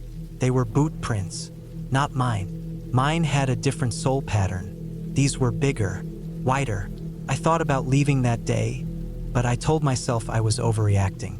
Maybe someone had just been hunting nearby. Still, I kept a hatchet close the rest of the day and didn't go outside unless I had to. That night, it got worse. I was sitting by the fire when I heard a thud against the back wall. Not loud, but solid. Then another a few minutes later. Then a scraping sound, like something was dragging along the wall. I turned off the lamp and sat in the dark, staring at the windows. I didn't move for what felt like hours. Sometime before dawn, I heard something on the porch. Slow steps, then a soft creak, like someone trying the door handle. I gripped the hatchet and just waited. The sound stopped. I sat there until the sky turned pale gray. When I opened the door that morning, I saw something sitting on the porch. It was a small wooden carving of a man, maybe 4 inches tall, with no eyes and long arms carved down its sides. It wasn't there the night before. That was it. I packed up within an hour. I didn't clean the cabin. I didn't put anything away. I grabbed my gear, tossed it in the car, and drove without stopping until I was back in Illinois. I didn't tell Derek about it. I didn't tell anyone for a while. I didn't want to sound crazy, but I've never gone back. I started locking my doors all the time, even during the day. I bought a security system even though I live in a quiet neighborhood. I still think about that week. I think about the noises and the boot prints and the wooden figure on the porch. I still don't know who was out there or what they wanted. But I know this: I wasn't alone. And whoever it was, they wanted me to know that.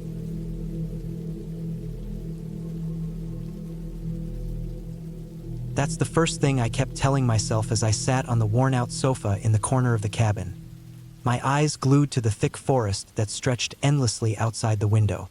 The year was 2017, and I was 28 years old. My name is Kyle, and at that time, I had recently started a new job in a small town in northern Michigan. Life had been a bit of a whirlwind: new job, new town, new everything. I had just come off a long, tiring week of work, and after hearing about a quiet cabin up in the woods for rent on the cheap, I thought it'd be the perfect place to disconnect. I'd gotten tired of all the noise back home. The cabin was tucked away near the edge of a dense forest. It was isolated, far enough from the nearest neighbor that you wouldn't hear anything at all, except maybe the wind rustling through the trees or the occasional bird. It wasn't fancy by any means. In fact, it was a bit run down. A small, single-room cabin with an old wood stove and a few mismatched chairs. The windows were small, framed with cracked wooden edges, and the walls had seen better days. But it had its charm. It felt like a place where you could just breathe. When I first arrived, it was late afternoon. The sun was beginning to dip low behind the trees, casting long shadows over the cabin. I could smell the fresh, earthy scent of pine, mixed with the faint mustiness of the cabin itself. I set my bag down, opened the creaky door, and stepped inside. The air was cool, but not too cold, and the quietness of the place felt like it was suffocating me. I was alone. I knew I would be, and that was part of the appeal. It was just me and the woods. No distractions, no obligations. I unpacked my things quickly, finding a place for my clothes in the small dresser by the door. I was alone for the next 2 days. I planned to do a little hiking, read some books, maybe just get my thoughts together. The world seemed quieter here. As I sat on the couch, staring out the window, I tried to relax. The trees outside were tall, thick with needles, and their branches swayed gently in the wind. The view was stunning, beautiful in its simplicity. But as I watched the sun lower in the sky, I couldn't help but feel an unease, like I wasn't supposed to be here after all. The stillness was unsettling. Everything was too quiet. The more I tried to ignore it, the stronger the feeling grew. I made dinner that night, a quick meal of canned soup and crackers. It was all I had in the cabin. I was supposed to bring more food, but I'd forgotten to stop by the store before leaving the town. As I ate, I looked around the cabin again. Everything was in its place, too perfect, in fact. A pile of firewood neatly stacked in the corner, a few old books on the table, the old wood stove with fresh ashes in it as if someone had used it recently. After dinner, I decided to get some rest.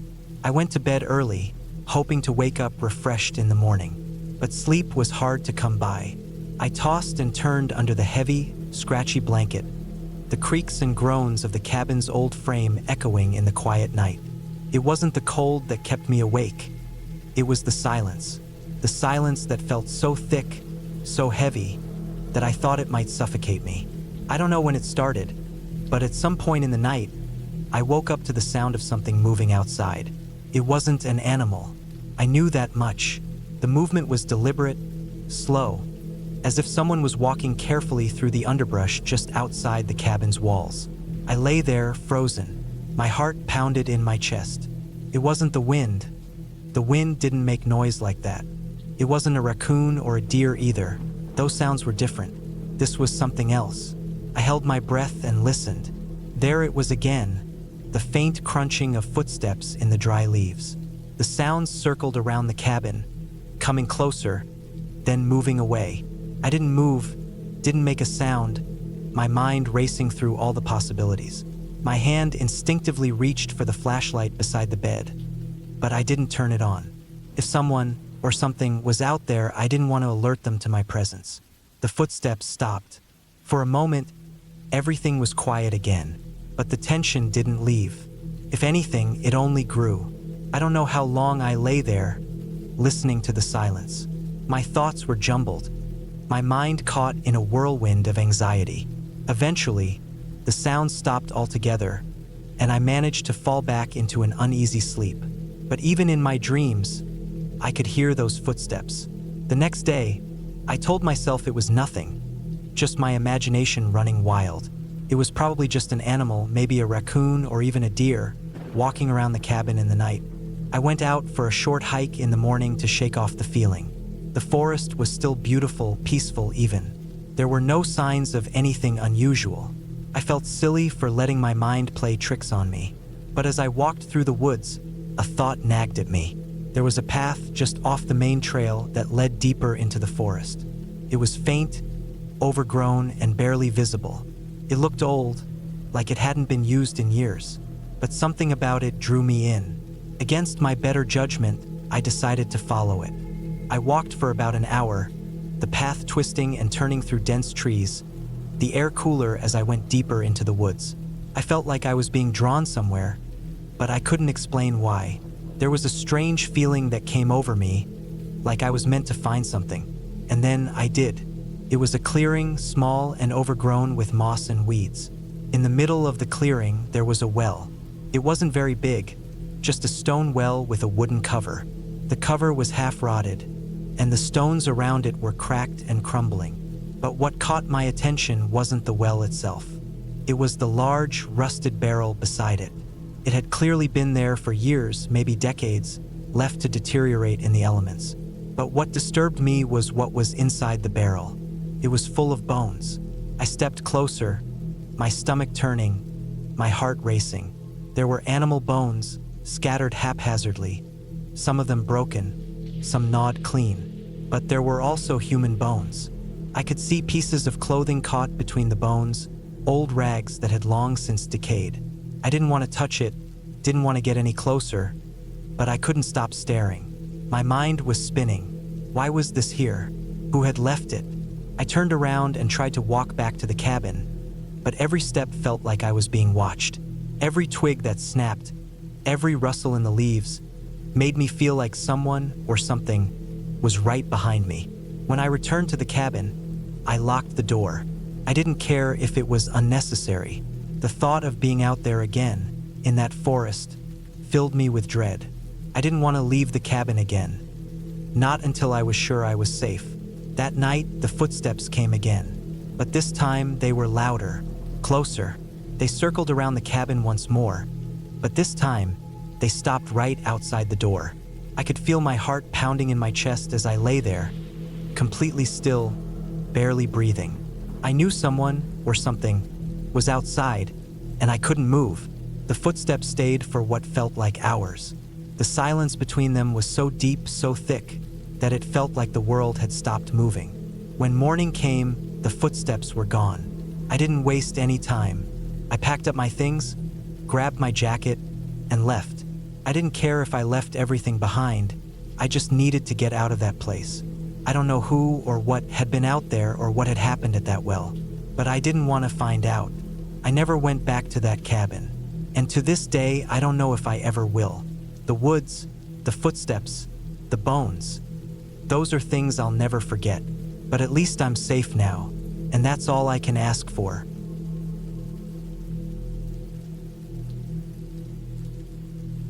It was late September of 2017 when I decided to take a break from everything. I was 36 back then, single, and working a construction job that had me on call most weekends. I just finished a long summer project in southern Ohio, and I finally had a solid 10 days off. I didn't want to spend it stuck in my apartment in Evansville. I wanted quiet, no phones, no neighbors, no highway noise. I started looking for a place to get away, and I found a small cabin for rent just outside of Blackwater, Missouri. It was buried in the woods, about a mile off a gravel road, and the photos showed it as nothing special, just a basic wood frame cabin with a front porch, a metal roof, and a wood stove inside. But it looked peaceful. That was enough. I packed my truck with the essentials: food, tools, my sleeping bag, and some books I never got around to reading. I threw in my fishing rod, too, since the ad said there was a stream nearby. The drive took about 5 hours. The town of Blackwater was tiny, just a couple of gas stations and a diner. From there, I followed the directions the owner had emailed me. After a few turns down narrower and rougher roads, I hit the gravel lane that led to the cabin. It was just a pair of deep ruts through the trees. I drove slow, tires crunching over loose rock, branches brushing against the sides of the truck. The cabin sat at the edge of a clearing surrounded by dense woods. There was no one else around, no other cabins, no signs of life, just trees and quiet. I parked out front and walked up to the porch. The key was where the owner said it'd be, under a rock beside the steps. The inside smelled like old wood and dust. There was a small kitchen area with a propane stove, a hand pump at the sink, and a metal rack stacked with dry goods. A narrow cot sat in the corner, and the wood stove took up the center of the room. There was no electricity, just a couple of oil lamps hanging on hooks and a stack of split logs beside the stove. I spent the first couple of days just unwinding. I hiked the trails around the cabin, cooked simple meals, and sat out on the porch watching the trees sway. The stream turned out to be more of a trickle, but it was enough to sit by and read. I hadn't felt that kind of peace in years, but on the third night, something changed. I woke up in the middle of the night, not sure why. It was pitch black inside, and the only sound was the ticking of the stove cooling down. I sat up on the cot, listening. Then I heard it, a faint rustling outside. It wasn't wind. It was something moving through the brush. At first I figured it was a deer or maybe a raccoon, but the steps sounded too heavy. Slow, deliberate. They circled the cabin once, then stopped. I didn't move. I sat there in the dark, heart thudding, holding my breath. Minutes passed. Nothing. Then I heard a soft scrape against the side of the cabin, like something rough being dragged across the wood. I grabbed my flashlight and got up, but I didn't turn it on right away. I crept to the window and tried to look out, but all I saw was my own reflection. Eventually, I clicked the light on and opened the door. I stepped out onto the porch, sweeping the beam across the clearing. Nothing, just trees and shadows. I walked around the cabin, checking the ground. The dirt was dry, and I didn't see any prints. After a while, I convinced myself it was probably an animal and went back inside, but I had trouble sleeping after that. The next few days were quiet again, but I couldn't shake the feeling of being watched. I started noticing small things. The door was slightly ajar one morning, though I was sure I'd latched it. One afternoon, I found a small pile of stones stacked on the porch steps. I hadn't put them there. I told myself it was nothing. Maybe a raccoon dragged them up. Maybe I'd left the door open. I didn't want to ruin the trip with paranoia. But then, on the 6th day, I went for a long hike. I'd found a game trail a few miles out and decided to follow it. It cut through thick woods and led down into a shallow ravine. There was no path, but I kept going, climbing over deadfall and ducking under branches. Eventually, I found a clearing with an old rusted-out car. It looked like it had been there for decades. Trees had grown up through the frame. The area gave me a weird feeling. Not fear exactly, but unease. Like I wasn't supposed to be there. When I got back to the cabin, it was just before dark. I noticed right away something was off. My gear had been moved. The sleeping bag was rolled up tight and set against the wall, even though I always left it spread out. My boots were lined up neatly beside the cot, and the lantern that I kept on the table was now hanging on the wall. I stood there for a long time just staring. Someone had been inside. I checked the door. It was locked, just like I'd left it. The windows were closed. Nothing was broken. I looked around outside, but again, no tracks, no signs. It made no sense. I didn't sleep that night. I stayed up with the flashlight in my lap, the wood stove burning hot. Every sound made me jump. The next morning, I packed up most of my stuff and loaded it into the truck. I didn't leave, but I wanted to be ready. I still had 2 nights left, but the peace I came for was gone. I spent the day near the cabin, chopping wood, trying to stay busy. I didn't go far. That night, just after midnight, I heard something again. This time it was a thump against the porch. Then another. I sat up, holding my flashlight, but I didn't go to the window. I didn't want to see. The thumping came again, slower this time. Then silence. Eventually, I got up and turned on the light. I opened the door just a crack. There was nothing out there, but on the porch sat another pile of stones. This one was larger, maybe 10 or 12 rocks, all different sizes, stacked neatly in a cone. I stepped out, scanned the woods with my light. Still nothing. That was it for me. I went back inside, locked the door, and didn't sleep the rest of the night. As soon as the sun rose, I threw everything into the truck, didn't bother organizing it. I didn't clean the cabin. I didn't leave a note. I just drove. I didn't stop until I hit the highway. I never went back, and I never contacted the owner. I still don't know who was out there or what they wanted. Maybe it was some local messing with me. Maybe it was someone living out in those woods. Someone who didn't want company. Either way, I learned something on that trip. Peace and isolation can come with a price. You think you're alone out there, but you're not. Not really. Now when I take trips, I stay close to towns. I like knowing there are people nearby. I still go hiking, still spend time outdoors. But I don't look for silence anymore. I've had enough of that.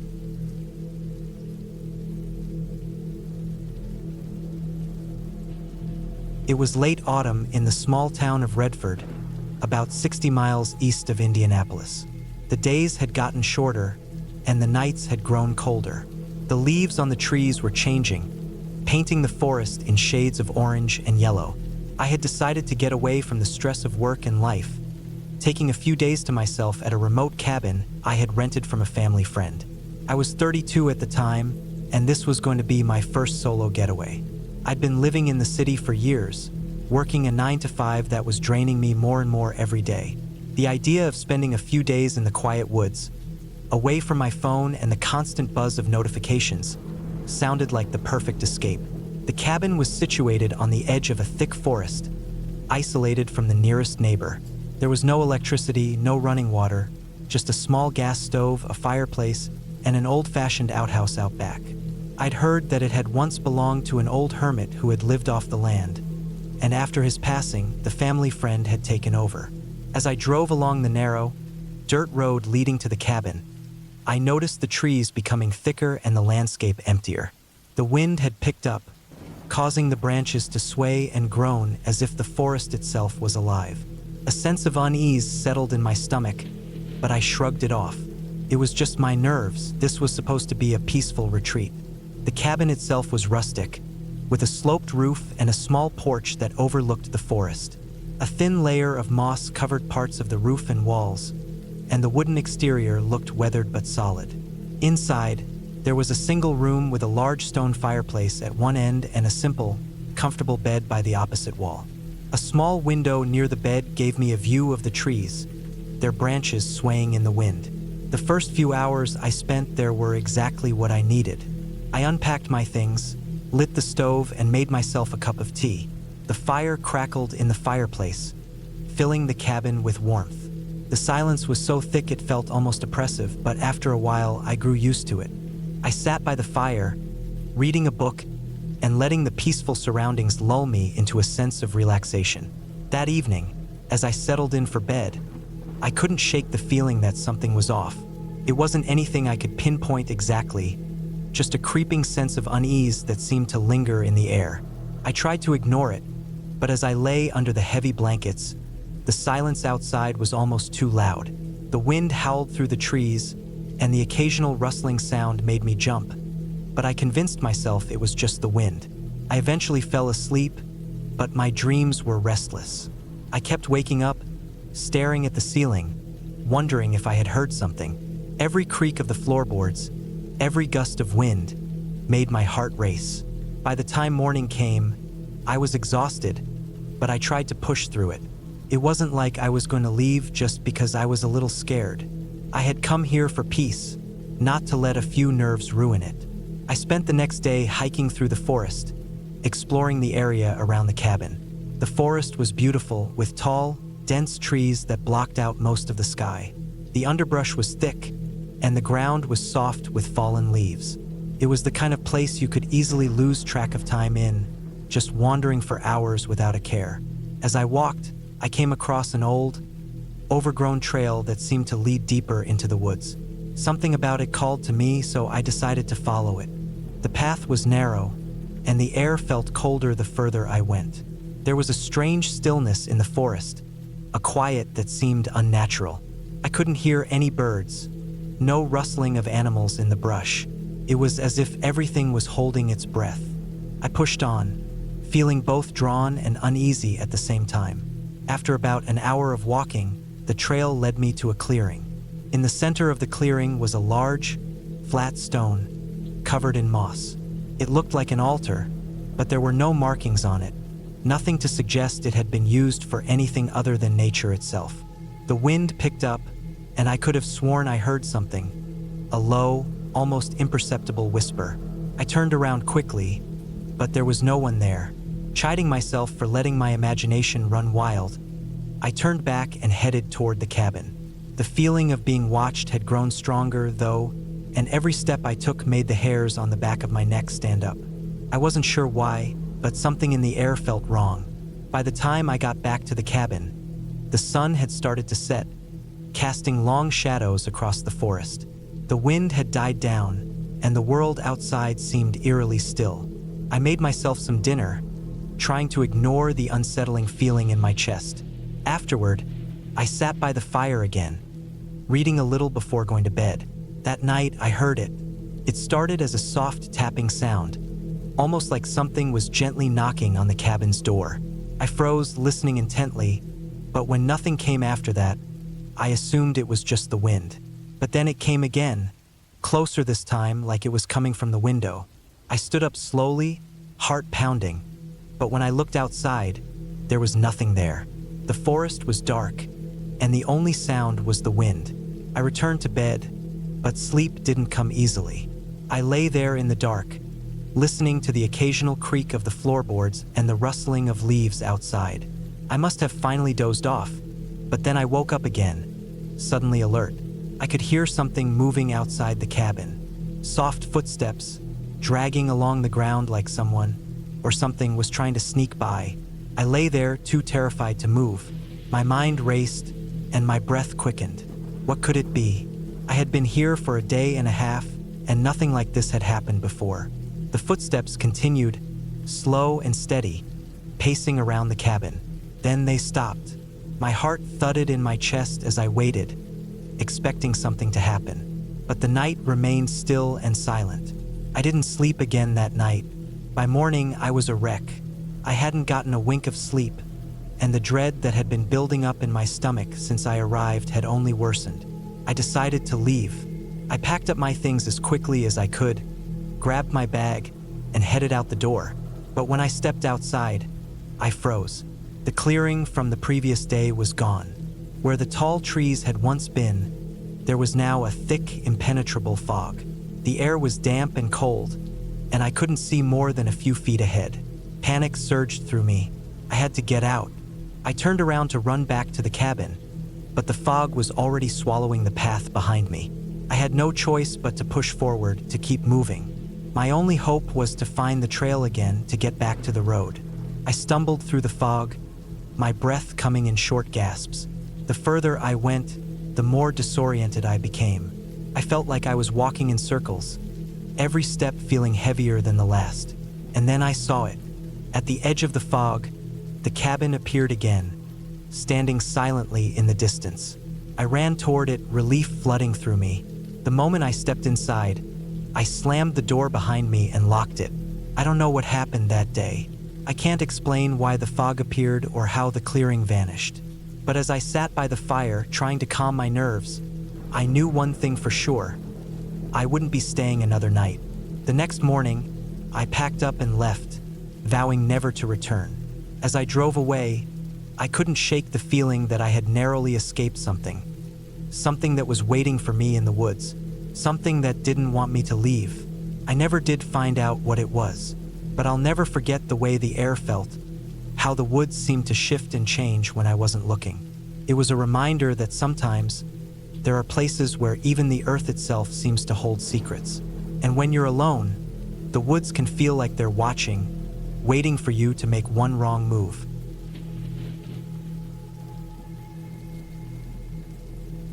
It was September of 2018, and I had just turned 34. I'd been working nonstop for months at a small auto repair shop in a quiet Indiana town, and I was worn down. I needed a break, something quiet, far away from the buzz of tools and customers. That's when I remembered an old family cabin my uncle used to take us to when we were kids. It sat deep in the Hoosier National Forest, nearly a mile off the main road, surrounded by tall, tightly packed trees and rarely used trails. He hadn't been there in years, and after he passed away, the place sat untouched. I figured it'd be a good time to clean it up and stay for a few days. I took a week off work, packed up some supplies, and made the 2-hour drive from my place in Plainfield. I had my old pickup filled with food, water, tools, some basic gear, and a cot I planned to set up in the cabin. The plan was to get some fresh air, clean up the property, maybe fish a little in the stream nearby, and just clear my head. Nothing more than that. When I reached the end of the gravel road that turned into the cabin trail, it was just about 3 p.m. There was a metal gate, rusted but still standing, that marked the start of the private path. I left the truck parked just off the gravel, opened the gate manually, then drove through slowly. The trail was rougher than I remembered, overgrown, a little rutted out. It was barely wide enough for my truck. Tree branches brushed against the windows, and I had to duck a few times as I made my way deeper into the forest. After a slow, bumpy ride, the cabin finally came into view. It was exactly like I remembered. Small, single-story, with a tin roof, a crooked porch, and faded green paint peeling off the wood. The windows were dusty, and the front door looked slightly warped. Nature had clearly started reclaiming the place, but it wasn't too far gone. I parked beside the porch, cut the engine, and just sat there for a second. It was completely quiet. The silence out there was heavier than I expected. No wind, no birds, nothing. Just stillness. I stepped out of the truck and stretched, then started unloading. I brought everything inside and took a look around. The inside was musky and stale, and the air was thick with dust. There was an old couch covered in a tarp, a small table in the corner, and a brick fireplace that hadn't been used in years. I opened the windows, swept the floor, and cleared cobwebs from the corners. It was rough, but after an hour or so, it felt a little more like a place I could stay in. That first night, I made a simple meal on my camp stove, ate outside on the porch, and watched the sun dip behind the trees. Once it got dark, it got really dark. No streetlights, no glow from nearby houses, just black. I used my lantern to move around and eventually turned in for the night. I set up the cot, unrolled my sleeping bag, and laid there listening to the forest. That's when I first noticed it. There were no animal sounds, no chirping crickets, no distant howls, nothing. It was like the woods were holding their breath. I told myself it was probably just the weather or maybe the time of year. I closed my eyes and forced myself to sleep. The next morning, I woke up just after sunrise. I made some coffee on the stove and stepped outside. The air was crisp and cool, and there was a low mist hanging around the trees. I walked around the property, picking up broken branches and checking out the shed in the back. The lock on the shed was rusted and stuck, so I left it alone for now. I figured I'd cut it off later. After a couple hours of cleaning, I decided to walk down to the stream. It was about a quarter-mile away, a narrow, winding path through thick trees and tall grass. I used to love going down there as a kid. There was a big flat rock I liked to sit on, just above the water. When I reached it, everything looked pretty much the same. The stream still flowed, quiet and steady, and the flat rock was still there. I sat for a while, just listening and watching the water. That's when I noticed the prints in the mud across the stream. They weren't boot prints, at least not like mine. They looked more like bare feet, wide, short, and deep. I stared at them for a while, unsure if I was just seeing things. Maybe someone else had been out here recently, but there weren't any other cabins nearby, and the trail was too rough for most people to bother with. I stood up, took a closer look from my side of the stream, but didn't cross. Something about them felt off. The way they were spaced out didn't look natural. Too far apart. Too random. I walked back to the cabin, trying not to overthink it. That afternoon, I finally cut the lock off the shed. Inside was the usual old junk: a push mower, rusted tools, some empty gas cans. But there were also two things that stood out. One was a broken camera tripod lying in the corner, snapped clean in half like it had been stomped on.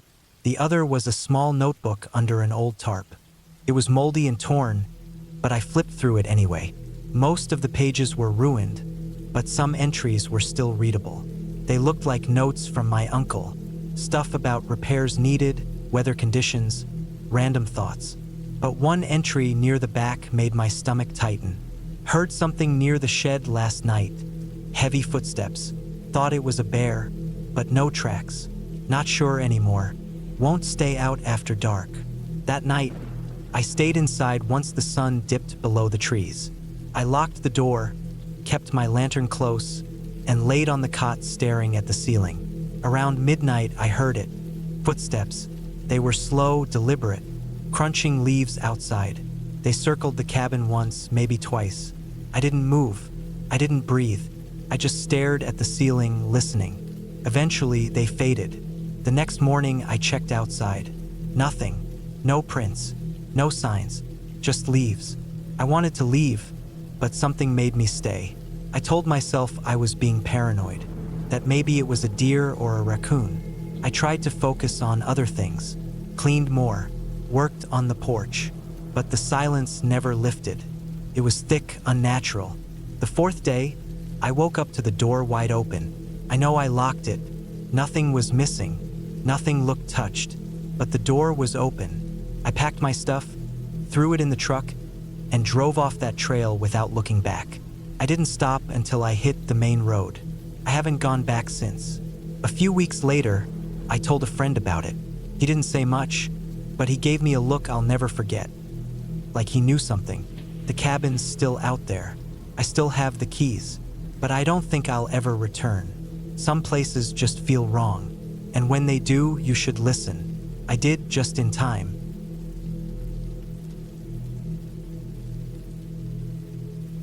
It was early autumn when I decided to take the trip.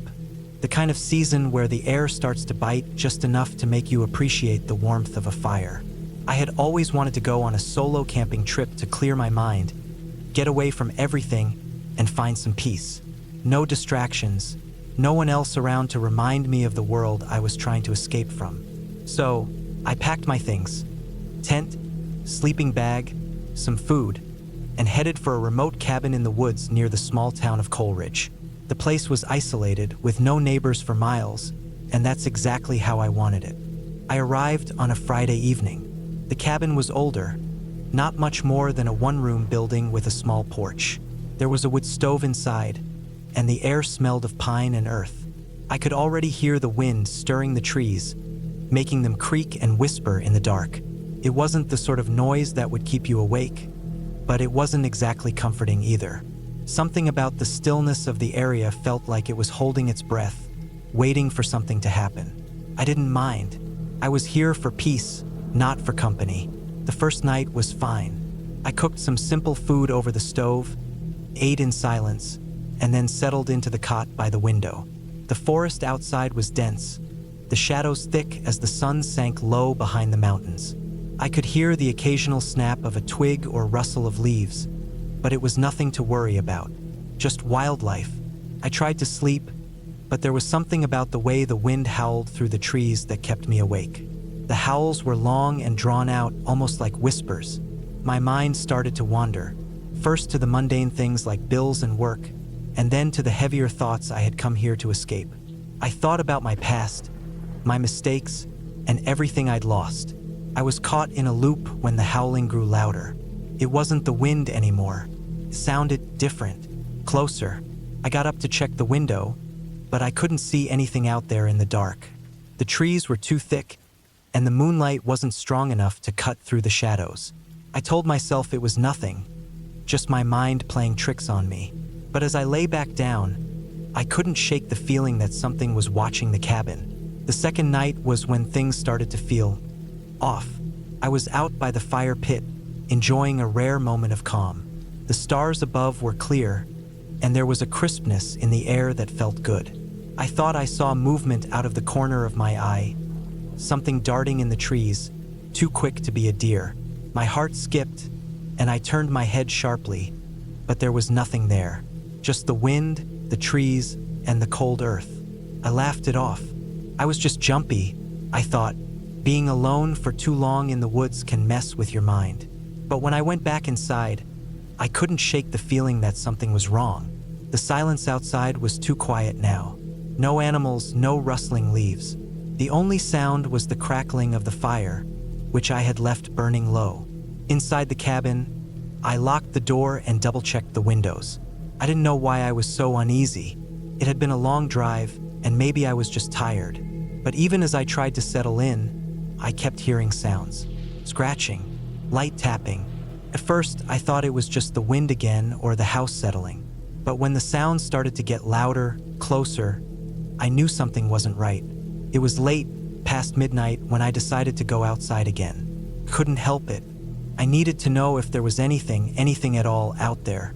My boots crunched on the gravel as I walked slowly to the edge of the porch. I peered into the darkness, but everything was still. Not even the wind was moving anymore. That's when I heard it. A low growl. It didn't come from any animal I recognized, and it sent a chill down my spine. I stood frozen, trying to make sense of what I was hearing. The growl was faint, but it was real. It wasn't something my mind was making up. It sounded like it was coming from deeper in the forest, further than I was comfortable with. But I didn't move. I stayed rooted to the spot, my heart pounding, as if moving would make whatever it was out there more aware of me. Then, just as quickly as it had started, the sound stopped. The silence returned, but this time it felt different. The kind of silence that presses in on you, the kind that makes you feel like something is lurking just beyond your sight. I didn't stay outside much longer. I rushed back into the cabin, locking the door behind me. I stayed up the rest of the night, staring at the shadows in the corners of the room, listening to every creak and groan of the old wood. The next morning, the forest outside was peaceful again. The sun was out, birds were singing, and everything seemed normal. But I couldn't shake the feeling that something wasn't right. The air was thick with a tension I couldn't explain. And the deeper I went into the forest, the stronger that feeling grew. I had planned to stay for the weekend, but by Saturday afternoon, I started packing my things. I couldn't be here anymore. There was something in the woods, something that I couldn't see but felt watching me. I loaded my gear into the truck and tried to shake the unease from my mind, but it lingered.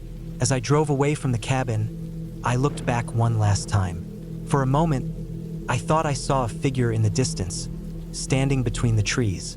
But when I blinked, it was gone. The road back home was long, and I didn't look at the rearview mirror once.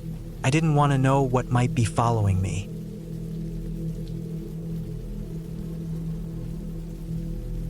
It was late October of 2017 when I decided to take a week off from work and stay alone at a cabin deep in the Upper Peninsula of Michigan. I was 34 at the time and needed a break from everything. I had just come out of a long-term relationship, work had been nonstop, and my apartment in Lansing felt like a cage.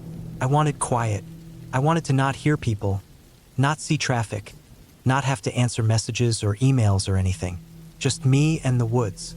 I rented a small off-grid cabin I found online. It was listed as a hunting and fishing retreat, about 2 miles from the nearest paved road, surrounded by dense pine forest and not much else.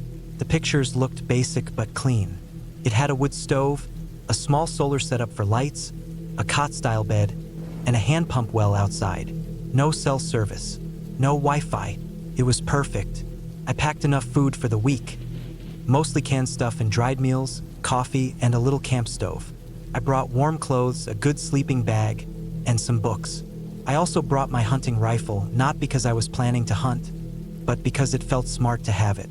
That deep in the woods, you never know what might show up. The drive was long, about 8 hours, with the last hour on a dirt road full of potholes and scattered rocks. I passed maybe one other car the entire last hour. By the time I pulled into the clearing where the cabin sat, the sun was already low.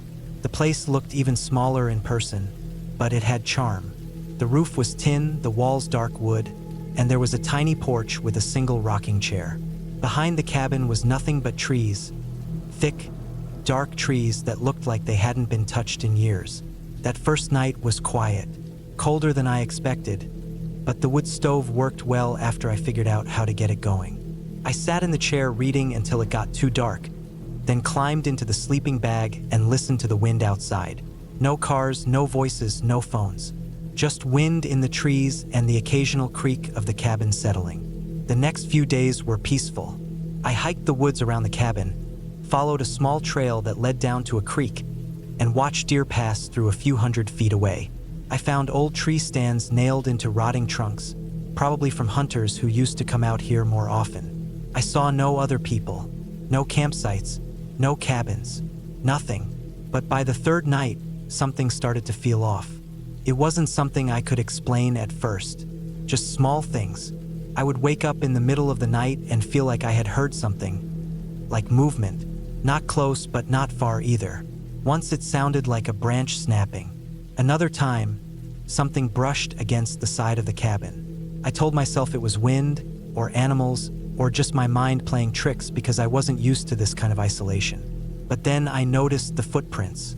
They were faint, but I saw them one morning about 10 yards from the cabin, near the edge of the clearing. It had rained lightly overnight, and the muddy ground held impressions well. These weren't deer or coyote. They were boot prints, human. Someone had been walking along the tree line at some point during the night. I stood staring at them for a long time, trying to figure out if they could have been mine. But I hadn't walked that far in that direction. I had been sticking to the trail near the creek. These prints were heading from one side of the woods to the other, like someone had passed by in the night, just staying outside the clearing. I felt a chill that had nothing to do with the wind. I looked out into the trees for a long time but saw nothing, just the dense wall of trunks and shadows.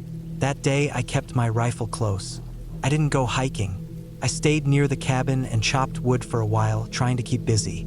I kept looking over my shoulder, listening, but there was nothing. That night I locked the door.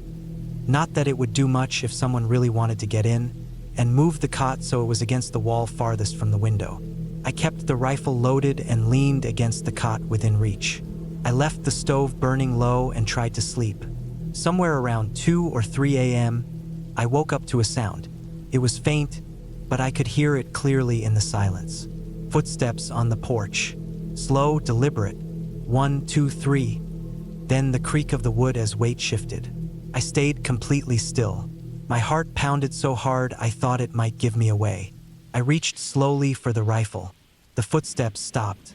Then I heard a light tap on the window. Just one. I didn't move. I didn't breathe. I lay there for what felt like hours. Rifle clutched tight, eyes wide in the dark. Nothing else happened. Eventually, I must have fallen asleep from exhaustion because I woke up with light coming through the window. I rushed outside and looked around. The porch showed footprints. Not mine. Same boots as before. Same direction, coming from the woods, stopping at the cabin, and then leaving again. I wanted to leave right then, but the road out was rough and I was low on gas. I had planned to head into town the next day to fill up and grab a few more things. So I told myself I'd wait. One more night, then I'd go. I spent that whole day on edge. I carried the rifle everywhere, even when I went to the well. I barely ate, just sat and waited. I didn't light the stove that night. I didn't want to cast any light. I stayed dressed, boots on, and waited. Nothing happened. No footsteps, no knocking, no sounds at all. When the sun came up, I packed everything. I got in the car and drove back down that dirt road. Slower than I wanted because of the rocks, but never stopping.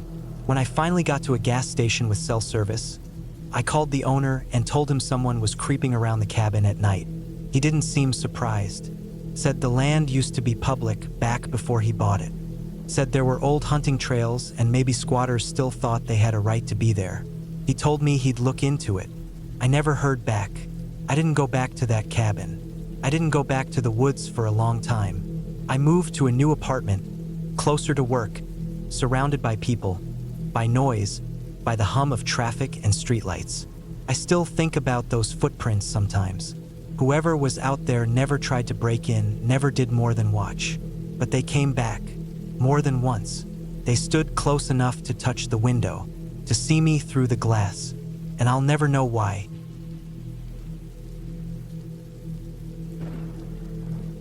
It was October of 2022 when I decided to take a break from everything and go off the grid for a while. My job had been running me into the ground, and I had just gotten out of a long relationship that ended on bitter terms. I needed somewhere far away, quiet, and disconnected. I found a cabin listed on a lesser-known rental site. It was buried deep in the mountains of eastern Washington, about 3 hours from Spokane. The photos showed a one-bedroom wooden cabin sitting in the middle of thick forest. No neighbors, no roads nearby, and no cell service. It looked perfect. The drive up was long and winding.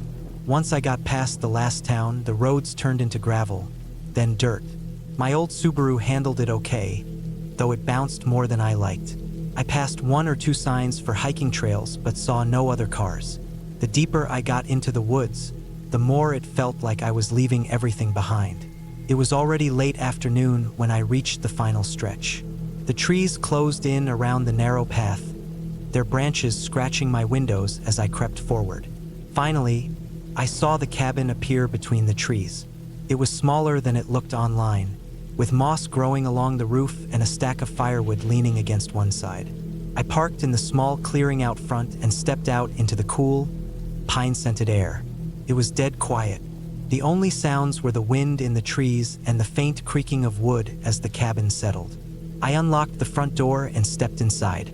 The inside was cozy but worn. There was one small bed, a cast iron stove for heat, a table with 2 chairs, and a shelf stocked with canned food and bottled water. No electricity, no plumbing, just an outhouse in the back and a pump for water near the porch. It was exactly what I wanted. I unloaded my gear, lit a few candles, and sat on the porch with a blanket wrapped around me, watching the sun dip below the trees. That night, I fell asleep to the sounds of the forest. The first few days were peaceful. I went on hikes during the day, took photos, read books, and chopped wood. I wrote in a journal to clear my head. I started to feel like myself again. There was a quiet routine in it.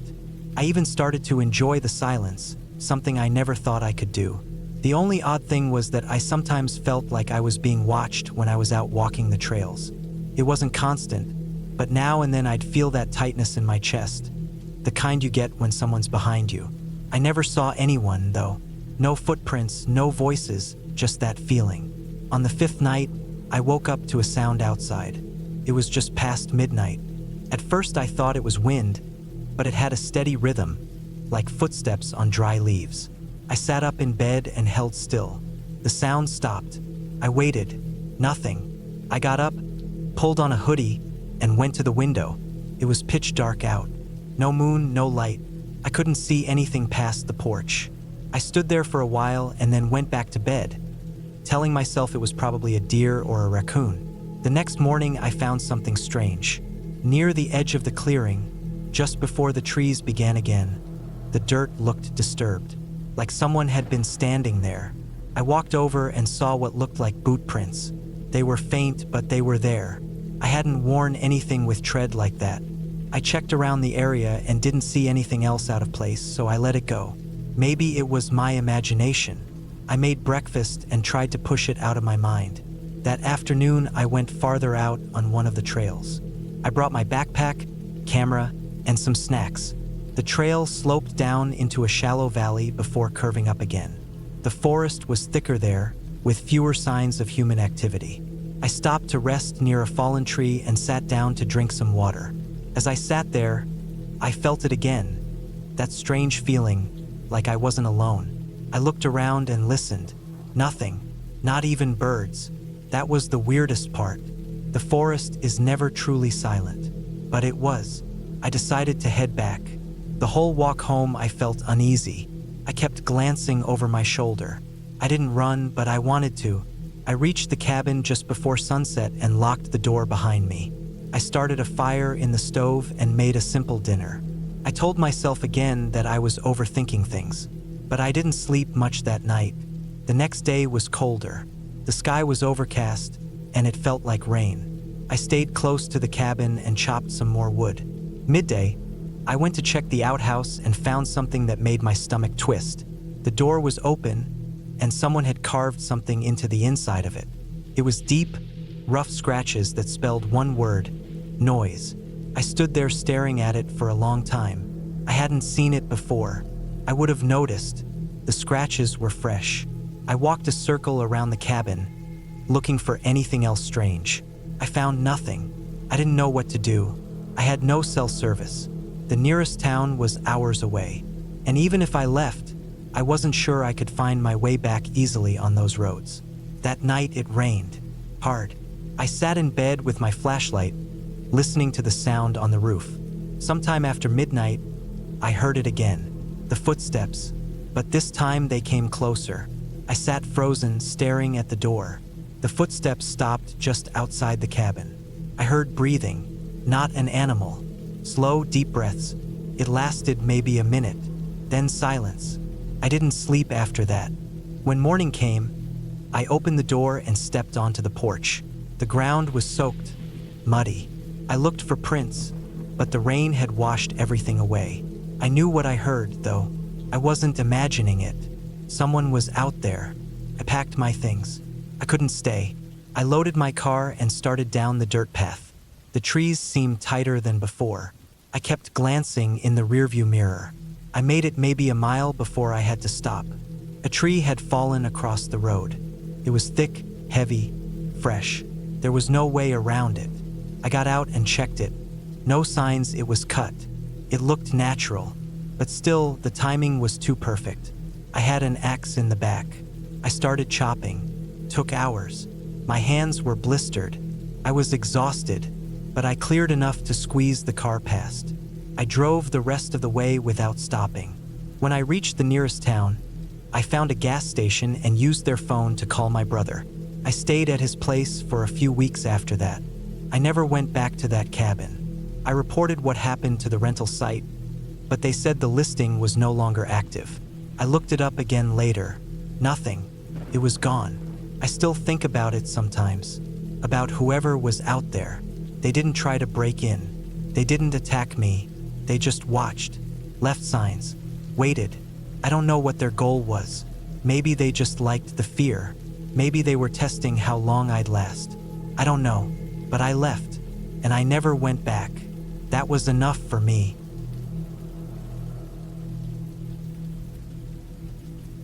It was the fall of 2017 when I took a trip out to northern Maine, somewhere near the edge of Baxter State Park, not far from where the paved roads turned to gravel and eventually to dirt. I was 35 at the time, and I'd been feeling burned out for months. The constant noise of the city, the crowds, the fast pace. Everything just got to me. So I booked a week off work, packed up my Jeep, and headed into the woods. I found a listing online for a small off-grid cabin. It was advertised as remote, rustic, and quiet, which was exactly what I wanted. The cabin sat about 10 miles off the main road, down a narrow trail that barely looked drivable. The Jeep made it, but just barely. It was a one-room structure made of old pine logs with a stone chimney sticking out the side and a little front porch with a bench that faced the woods. Inside, there was a cot, a wood stove, a small table, and shelves with a few old supplies. There was no electricity, no running water, no cell signal. Just the sound of wind moving through the trees and the occasional crack of a twig in the underbrush. The first few days were peaceful. I chopped some wood, cooked over the little propane stove the owner had left behind, and took long walks through the forest. I followed trails that didn't show up on any maps, crossed little creeks, and saw more deer than people. At night, I read by lantern light or stared into the fire until I was too tired to keep my eyes open. I slept hard each night, and for the first time in years, I didn't wake up feeling anxious. On the fourth day, I went further into the woods than I had before. I left early in the morning and brought a backpack with food, water, and my compass. I kept a close eye on my direction, but after a while, the woods all started to look the same. Tall spruce trees, damp moss, rocks covered in lichen. I climbed a hill thinking I'd get a better view, but it only gave me a look at more trees stretching for miles. I was about to turn back when I saw something through the trees. A clearing. It was probably half a mile away, and I had to weave between rocks and fallen trees to reach it. When I stepped into the clearing, the air felt different. It was quiet, too quiet. I couldn't hear any birds, no insects buzzing, not even the wind. In the center of the clearing was an old structure, half collapsed. It looked like another cabin, much older than the one I was staying in. The roof was mostly gone, and one wall had caved in. I stood there for a long time just staring at it. Something about it made me feel uneasy, but I couldn't explain why.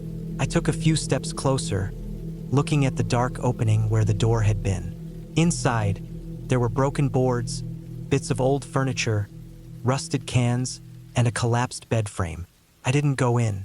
I stood there for another minute or two, then turned and walked back the way I came. That night, I couldn't sleep. I kept thinking about that old cabin. I didn't know why it bothered me so much, but it did. I felt like I'd stumbled onto something I wasn't supposed to see. The woods outside the cabin felt different now, heavier somehow. I kept hearing noises I hadn't noticed before. Snaps of twigs, rustling leaves, movement too close to the cabin. I told myself it was just animals, maybe deer or raccoons. The next morning, I found tracks near the porch. They weren't boot prints, more like old shoes with a smooth bottom. They didn't match mine, and they weren't fresh either. The rain from 2 nights ago should have washed away anything older, but these were clear. They led up to the porch and then back toward the woods. I felt a tight knot form in my stomach. I didn't hear anyone come near the cabin during the night, and I'd locked the door like I always did. I checked the lock and it was still latched. I told myself again it had to be something else. Maybe the prints had been there all along and I just hadn't noticed. I tried to shake it off and go about my day. I cut some more wood, hiked a shorter trail, and even sat on the porch to eat dinner. But as soon as it got dark, that heavy feeling came back. I didn't want to go to sleep, but I forced myself to lie down. The wind picked up during the night, and I kept waking up to it rattling the shutters. I thought I heard something moving around outside again, but I didn't look. I just pulled the blanket over my head and waited for morning. When the sun came up, I decided I'd had enough. I packed my things and loaded up the Jeep. I didn't feel safe anymore, and I didn't want to spend another night out there. I started driving back toward the main road, taking it slow over the rocks and ruts. It took nearly an hour to get back to pavement. When I got into town, I found a gas station with Wi-Fi and checked my phone. I wanted to look up that area, see if anyone had written anything about the cabin in the clearing. I didn't find much, but I came across a forum thread from a few years back. A guy had posted about finding an old collapsed cabin near Baxter and mentioned the same weird silence, the same feeling of being watched. A couple of replies mentioned the same spot, saying it gave them the creeps. One person claimed someone had gone missing there in the 1980s, a hiker who vanished and was never found. That was enough for me. I didn't sleep well for weeks after I got home. I kept thinking about that place, the clearing, the footprints. I know there wasn't anything supernatural about it, but something was wrong out there. Maybe someone still lived off-grid, hiding out, or maybe it was just a place people weren't supposed to go. I never went back to Maine after that, and I probably never will. It wasn't the kind of fear that hits you all at once. It was slow and quiet, creeping in like fog. That trip changed how I see the woods. I still love hiking and camping, but I stay closer to marked trails now.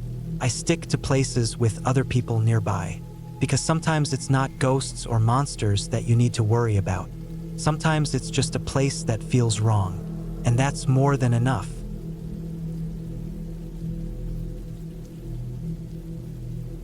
I was 38 years old when I rented the cabin. It was late October of 2022, and I had been working nonstop for nearly a year without any kind of break.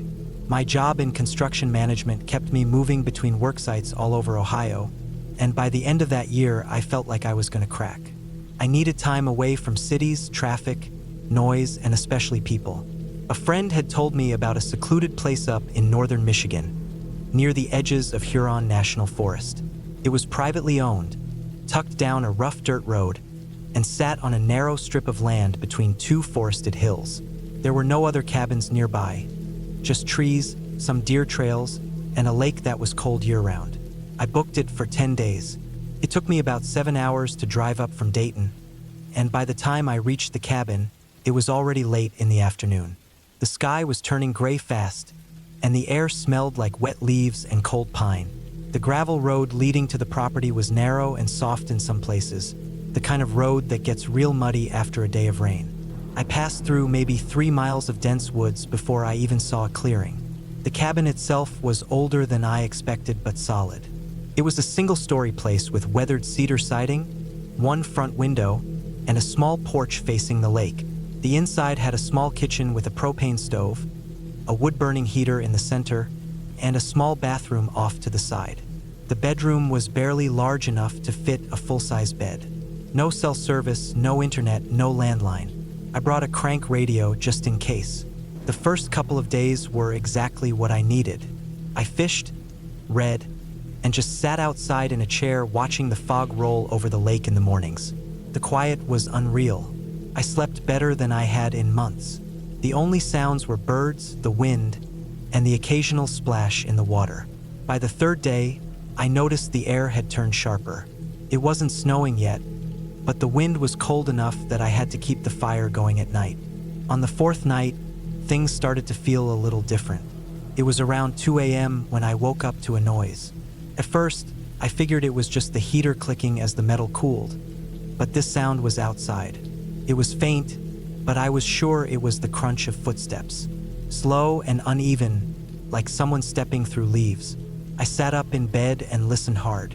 The cabin had no curtains, so I could see the moonlight casting shadows from the trees out front. I stared through the window for what felt like 10 minutes, but I didn't see anything. Eventually, the sound stopped.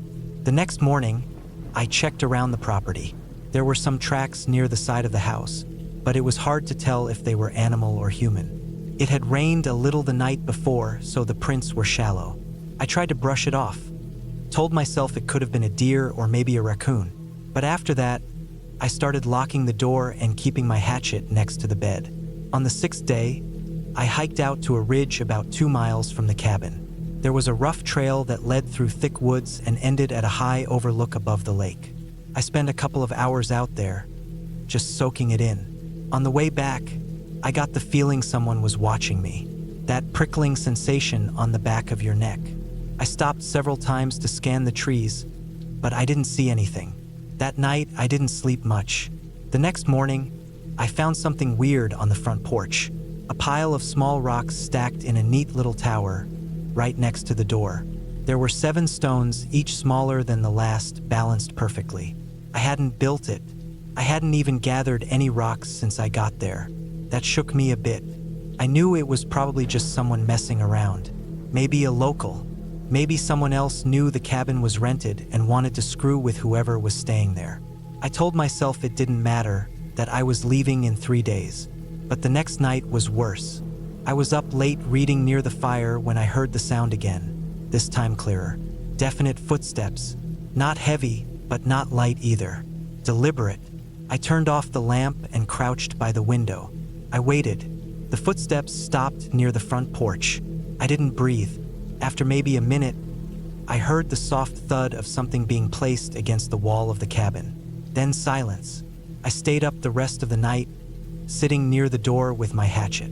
I didn't hear anything else. At first light, I opened the door slowly and stepped out. There was a rabbit, or what used to be one. It had been gutted and tied to a stick, which had been leaned against the wall. His fur was matted and stiff with blood. I didn't touch it. I just walked back inside, locked the door, and sat down for a long time. I knew someone was out there. By noon, I packed up some of my stuff. I had planned to stay until Sunday, but it was Thursday and I decided I'd leave the next morning. I tried starting my truck, but the engine wouldn't turn over. The battery wasn't dead, but the starter just clicked. I popped the hood and looked around, and that's when I saw the wires. Someone had cut them. I stood there with my hands shaking, heart pounding. I looked around the trees. It was dead quiet. No birds, no wind, nothing. I ran back inside, locked the door, and started making a plan. I had some extra food, plenty of water, and my sleeping bag. I'd waited out until daylight, then hiked the 2 miles up the trail to the main road. There were a few houses spread out up there, I'd seen a mailbox near the highway on the way in. If I got an early start, I could make it before noon. That night was the worst. They came back. I never saw them, whoever it was, but I heard them. There were at least two. They circled the cabin for hours. I could hear the soft thumps of feet on the porch, the scrape of something along the siding. Once I heard what sounded like whispering. I didn't move.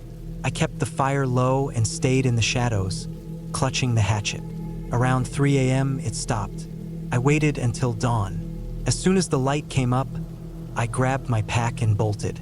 I ran most of the 2 miles, cutting across parts of the woods where the trail curved too far. I didn't see anyone. I didn't stop. I made it to the road and started walking toward the highway. About 40 minutes later, a pickup truck passed and I flagged it down. The guy looked at me like I was crazy, but he gave me a ride to a gas station about 10 miles out. I called a tow truck and we went back later that day. The cabin was exactly as I'd left it, but my truck, every window had been smashed. All 4 tires were slashed. They'd even stuffed leaves and mud into the tailpipe. The tow driver said nothing and just started hooking it up. I filed a report with the local sheriff, but nothing came of it. They said they'd checked the area, but it was private land, and unless I knew who did it, there wasn't much they could do. I never went back. I stayed with my brother for a week before heading back to Dayton. I told him most of what happened. He didn't say much, just told me to take it easy. It's been almost 3 years now, and I still think about that place. I still see that pile of rocks sometimes when I close my eyes. I wonder if I had stayed just one more night, what would have happened? I try not to dwell on it, but I lock every door now, even when I'm home, even during the day, and I don't go into the woods alone anymore.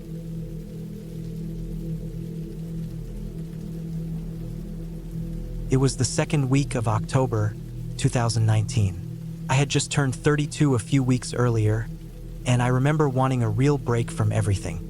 I'd been working long hours at a car parts distribution warehouse just outside of Kansas City. My days were loud, repetitive, and physically draining. Nights weren't much better. I lived in a 1-bedroom apartment above a busy laundromat, so even after work, I couldn't really find peace. That's probably what made me go looking for something different, something quiet. I rented a small cabin up in the Missouri Ozarks. It was listed on a site that had pictures of these off-grid places for people wanting a break from technology. No Wi-Fi, no TV, no cell service. I wasn't expecting anything luxurious, just a simple place where I could sleep in silence and walk in the woods without hearing people or cars or phones. The cabin was about a 2-hour drive south of Springfield, tucked back on private land near a lake. The owners lived over a mile away and said they'd leave the keys under a flat stone by the door. When I got there late Friday afternoon, everything looked how it did in the pictures. Small wooden cabin with a tin roof, 1 window in front, a little porch with a single rocking chair, and a fire pit a few feet out. The air was cool and clean. Leaves were everywhere, gold and red, and the forest around the cabin was thick. It looked like something out of a painting. I unpacked the few things I brought. Mostly canned food, water, clothes, a sleeping bag, and a book, and got settled in. The inside of the cabin was just as simple. 1 room with a small cot against the back wall, a table and 2 chairs, a wood-burning stove, and some shelves with old lanterns, matches, and extra blankets. There was a manual water pump outside and a composting toilet in a small shack about 30 feet from the main cabin. It was all very basic, but it felt exactly like what I needed. The first night was uneventful. I started a small fire, sat outside with a can of chili, and just listened to the woods. You don't realize how loud the city is until you've spent time somewhere truly silent. I could hear the wind rustling through the trees and something like a frog or owl off in the distance. I slept better that night than I had in months. The second day, I explored the property a bit. The forest behind the cabin went on for miles, and there was a small trail marked by faded ribbons tied to trees. I followed it for about an hour and ended up at a little ridge overlooking the lake. There was a broken-down wooden bench there. I sat and watched the water for a while. It was completely still, like glass. I felt peaceful. On my way back, I found a narrow animal trail that cut across the main path. I figured I'd check it out another day. That night, I made a fire again and cooked some beans over it. I was about to go inside when I heard something in the woods. First, I thought it was a deer. It was slow, steady crunching of leaves. Not a fast scamper like a rabbit or something small, but not loud enough to be a person either. I stood still and waited. The sound stopped. I stared into the trees for a while, but it was dark beyond the firelight. I ended up going inside and locking the door. The next morning, I went out to check around the cabin. I didn't expect to find anything, but I noticed a weird patch of ground about 15 feet from the porch. The leaves had been disturbed, like something had moved through them or even laid down. No real tracks, just a flattened area. Could have been a deer, I thought, and moved on. I spent that day reading and chopping some kindling from the stack of logs beside the cabin. Around dusk, I decided to follow that animal trail I saw the day before. I figured I'd only go a little ways and head back before dark. The trail was narrow, just barely wide enough to walk without brushing against trees or bushes. After about 10 minutes, I came across an old tree with deep scratch marks along its bark. They were thin but long, going up higher than I could reach. Not fresh, but not ancient either. I didn't like it, felt out of place. But again, could have been a bear or some large animal. I turned around and went back. That night, I had a hard time sleeping. Every sound outside seemed louder. Branches snapping, leaves crunching. A few times I sat up and just listened. It wasn't constant, just short bursts of movement. I couldn't tell if it was close or if my mind was exaggerating it. Around 2 a.m., I finally fell asleep. When I woke up the next morning, I stepped out onto the porch and immediately felt something was wrong. The little pile of wood I stacked was knocked over, scattered like someone had kicked it. One of the logs was about 10 feet away in the dirt. I looked around but didn't see anything else out of place. No prints, no signs of animals. I spent most of that day tense. I stayed close to the cabin, and by late afternoon, I had the urge to leave. I can't explain it. I wasn't terrified, but something felt off. The woods didn't feel peaceful anymore. They felt too quiet, too still. I started packing a few things just in case I wanted to leave early the next morning. That night, I didn't light a fire. I stayed inside with one lantern and kept my boots on. Around midnight, I heard footsteps outside. This time, it was clear. Slow, deliberate crunches in the leaves, circling the cabin. I held my breath and stood by the window, barely peeking through the edge of the curtain. I couldn't see anyone. The footsteps stopped, then nothing. I stayed awake the rest of the night. At some point, just before dawn, I heard something knock lightly on the wall of the cabin. Just once. A soft tap. That was it. I didn't move until the sun came up. As soon as it was light out, I packed everything fast and put it in the car. I walked the perimeter one last time. I found more patches where the leaves had been disturbed, and a tree about 20 feet away had new marks on it. Not scratches, more like dents or scrapes. Something had hit it, hard. I drove out of there without looking back. It took over an hour of winding dirt roads to reach any kind of signal. When I got home, I didn't talk about it with anyone. Not because it was too dramatic, but because I didn't have anything clear to explain. No proof. No story with a beginning, middle, and end. Just a growing sense of unease, small strange details, and a gut feeling that told me to get out. A few weeks later, I looked the cabin up again on the website. The listing was gone. Not just unavailable, completely deleted. The owner's profile was gone too. I tried to search the address but came up empty. It was like the place had never been listed. I don't think anyone was trying to hurt me. I don't even think it was something paranormal or crazy. Maybe it was someone living off-grid nearby. Maybe it was just some kind of territorial animal that didn't like me being there. Whatever it was, I know I wasn't alone that weekend, and I've never gone camping alone since. Even now, years later, I still think about how quiet those woods were, and how that silence started to feel wrong.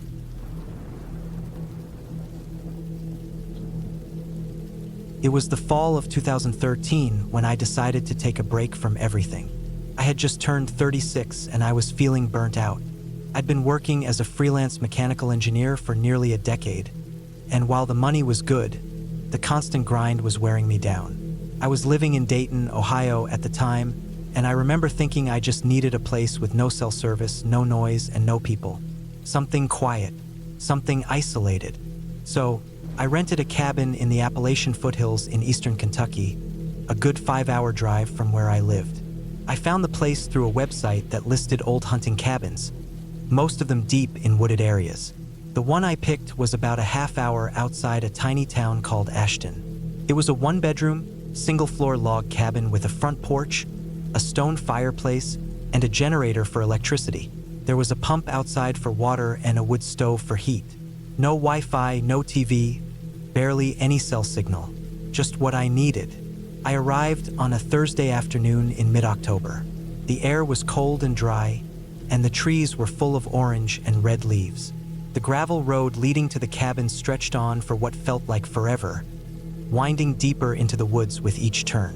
I didn't see another car or house for miles. By the time I pulled up to the cabin, the sun was dipping low behind the trees, and everything around me felt perfectly still. The place looked a little older than the photos online, but that didn't bother me. The logs were dark with age, and moss had crept up the stones on the chimney. I stepped inside and was hit by that dry, woody smell you only get in cabins. It was cool inside, but not too cold. There was a single bed against the back wall, a wooden table with 2 chairs, some cabinets, and an old armchair by the fireplace. It looked like no one had been there in a long time. That first night, I made a fire, heated up a can of chili, and sat on the porch with a blanket, just listening to the sounds of the forest. It was exactly what I wanted. I didn't see any animals, just heard the occasional rustle in the brush and the distant calls of birds or coyotes.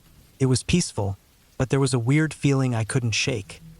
Like something about the woods was just a little too quiet. I brushed it off as nerves from being alone. The next few days were more of the same. I slept in late, read books by the fire, went on short hikes, and sat on the porch watching the trees sway in the breeze. On Sunday morning, I decided to hike a little further out, maybe a couple of miles past the cabin. I marked a tree with orange tape every 100 feet or so to make sure I could find my way back. After maybe an hour of walking, I came across something strange. A clearing, maybe the size of a basketball court, completely dead. No trees, no grass, just dirt and some patches of moss. The ground looked disturbed, like it had been dug up and smoothed over again. In the middle of the clearing was a large metal barrel, rusty and dented with no markings. It was out of place, just sitting there like someone had dropped it from the sky. I didn't go near it. Something about it made my stomach twist. I backed away, turned around, and walked straight back to the cabin without stopping. I didn't even pick up my orange tape. I just wanted to get back. That night, I had trouble sleeping. I kept hearing faint cracking sounds from the woods, like branches breaking underfoot. A couple of times I sat up in bed, heart pounding, straining to hear if someone, or something, was out there. But every time I looked out the window, there was nothing. The next morning, I tried to write it off again. Probably just animals, I told myself. But I couldn't stop thinking about that barrel. What was it doing there? Why was the clearing so dead? I spent most of that day inside, only stepping out to chop some wood. I noticed the air felt colder, like a storm was coming, though the sky was clear. That night, something happened that changed everything. Around 2 a.m., I was woken up by a noise I couldn't ignore. It sounded like someone was walking around the cabin. Slow, deliberate footsteps on the porch. I didn't have a gun, just a heavy flashlight, so I grabbed it and stood by the window. I didn't see anyone, but I could hear them. They were circling the cabin, crunching through the leaves and gravel. I stood there for maybe 10 minutes, heart racing, barely breathing. Then the sound stopped, just like that. No retreating footsteps, no doors opening, nothing, just silence. I stayed up until the sun came up, sitting in the armchair with the flashlight in my hand, too scared to move. The next morning, I packed my bags. I didn't care that I still had 3 days left. I wanted out. I loaded up the truck and was about to leave when I saw something that made my blood run cold. Just off the edge of the gravel road, maybe 20 feet into the trees, one of my orange tape markers was tied to a branch. Except I hadn't gone that way. The markers I left were in the opposite direction. Someone else had put that there. I left without locking the cabin. I didn't even look back. I drove straight through to Dayton and didn't stop once. The whole drive, I kept checking my mirrors, expecting to see headlights behind me, but there was nothing. When I got home, I looked up Ashton and the surrounding area. There were no reports of crimes, no missing people, nothing. It was like that place didn't even exist online. I tried finding the website I'd used to book the cabin, but it was gone, completely offline. I even called the number I had saved in my email confirmation, but it was disconnected. To this day, I don't know what I found in those woods. I don't know who was outside my cabin that night or why they marked that tree, but I've never gone back to the mountains. I sold my truck and moved into a place in the city with neighbors on all sides. I still wake up some nights, thinking I hear footsteps outside my window, but when I check, there's never anyone there. I've told a few people about it, but no one really knows what to say. I try not to think about it too much, but sometimes I wonder what was in that barrel, and if maybe I was supposed to open it. Maybe that's what they were waiting for, but I didn't, and I never will.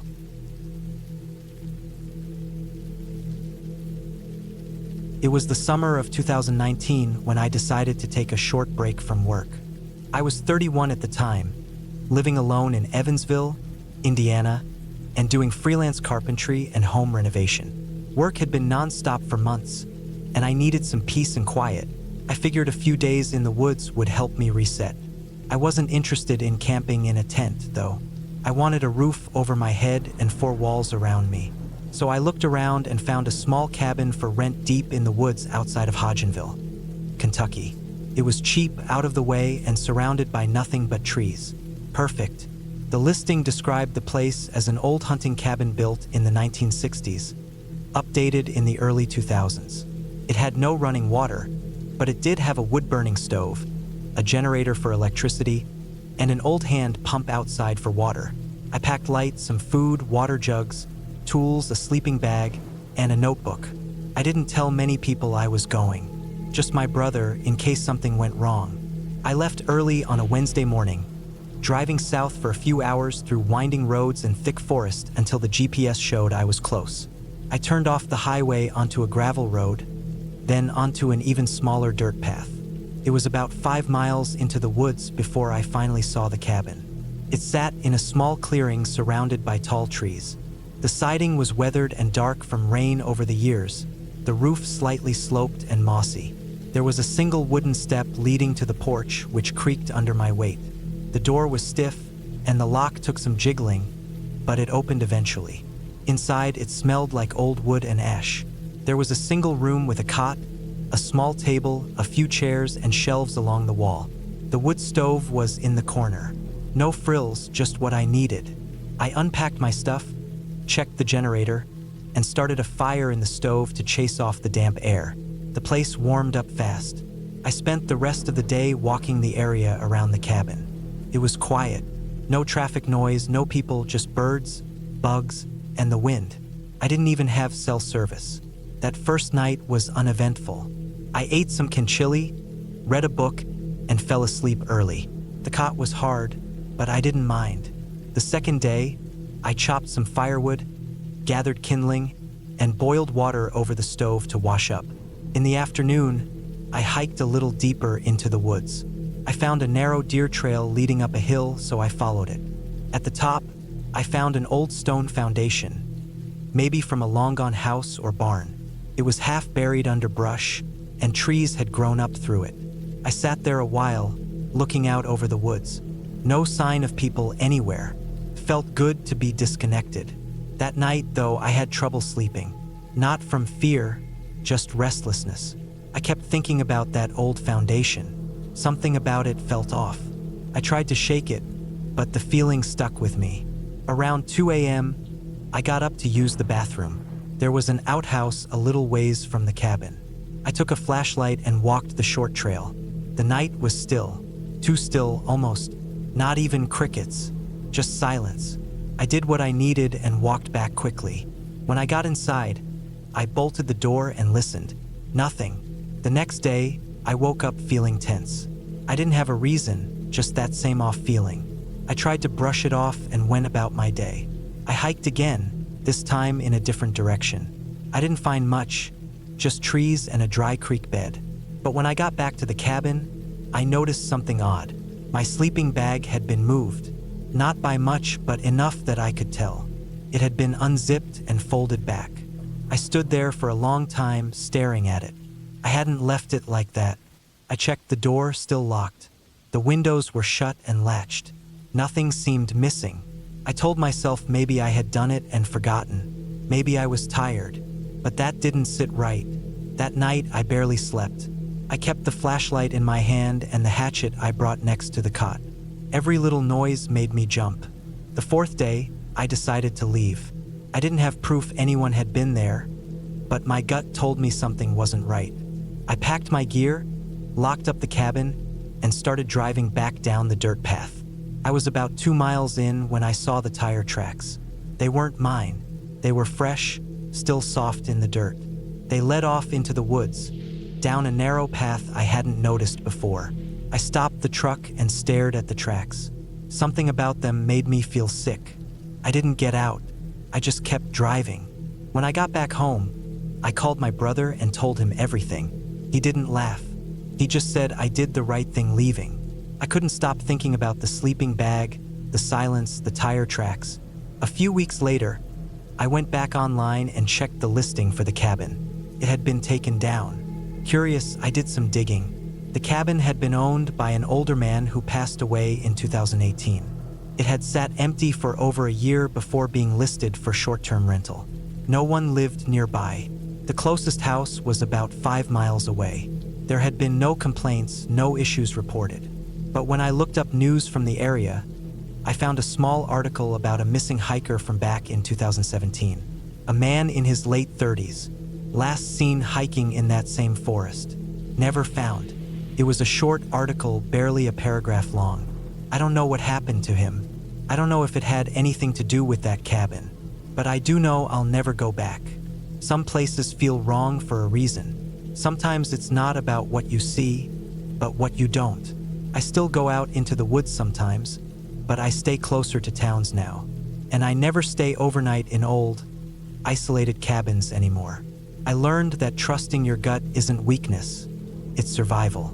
I got out before anything worse happened. I don't have nightmares, I don't feel haunted, and nothing followed me home. But I think about that place sometimes, about what could have happened if I'd stayed one more night, or if I'd followed those tire tracks. I think that's enough of a scare to last me the rest of my life.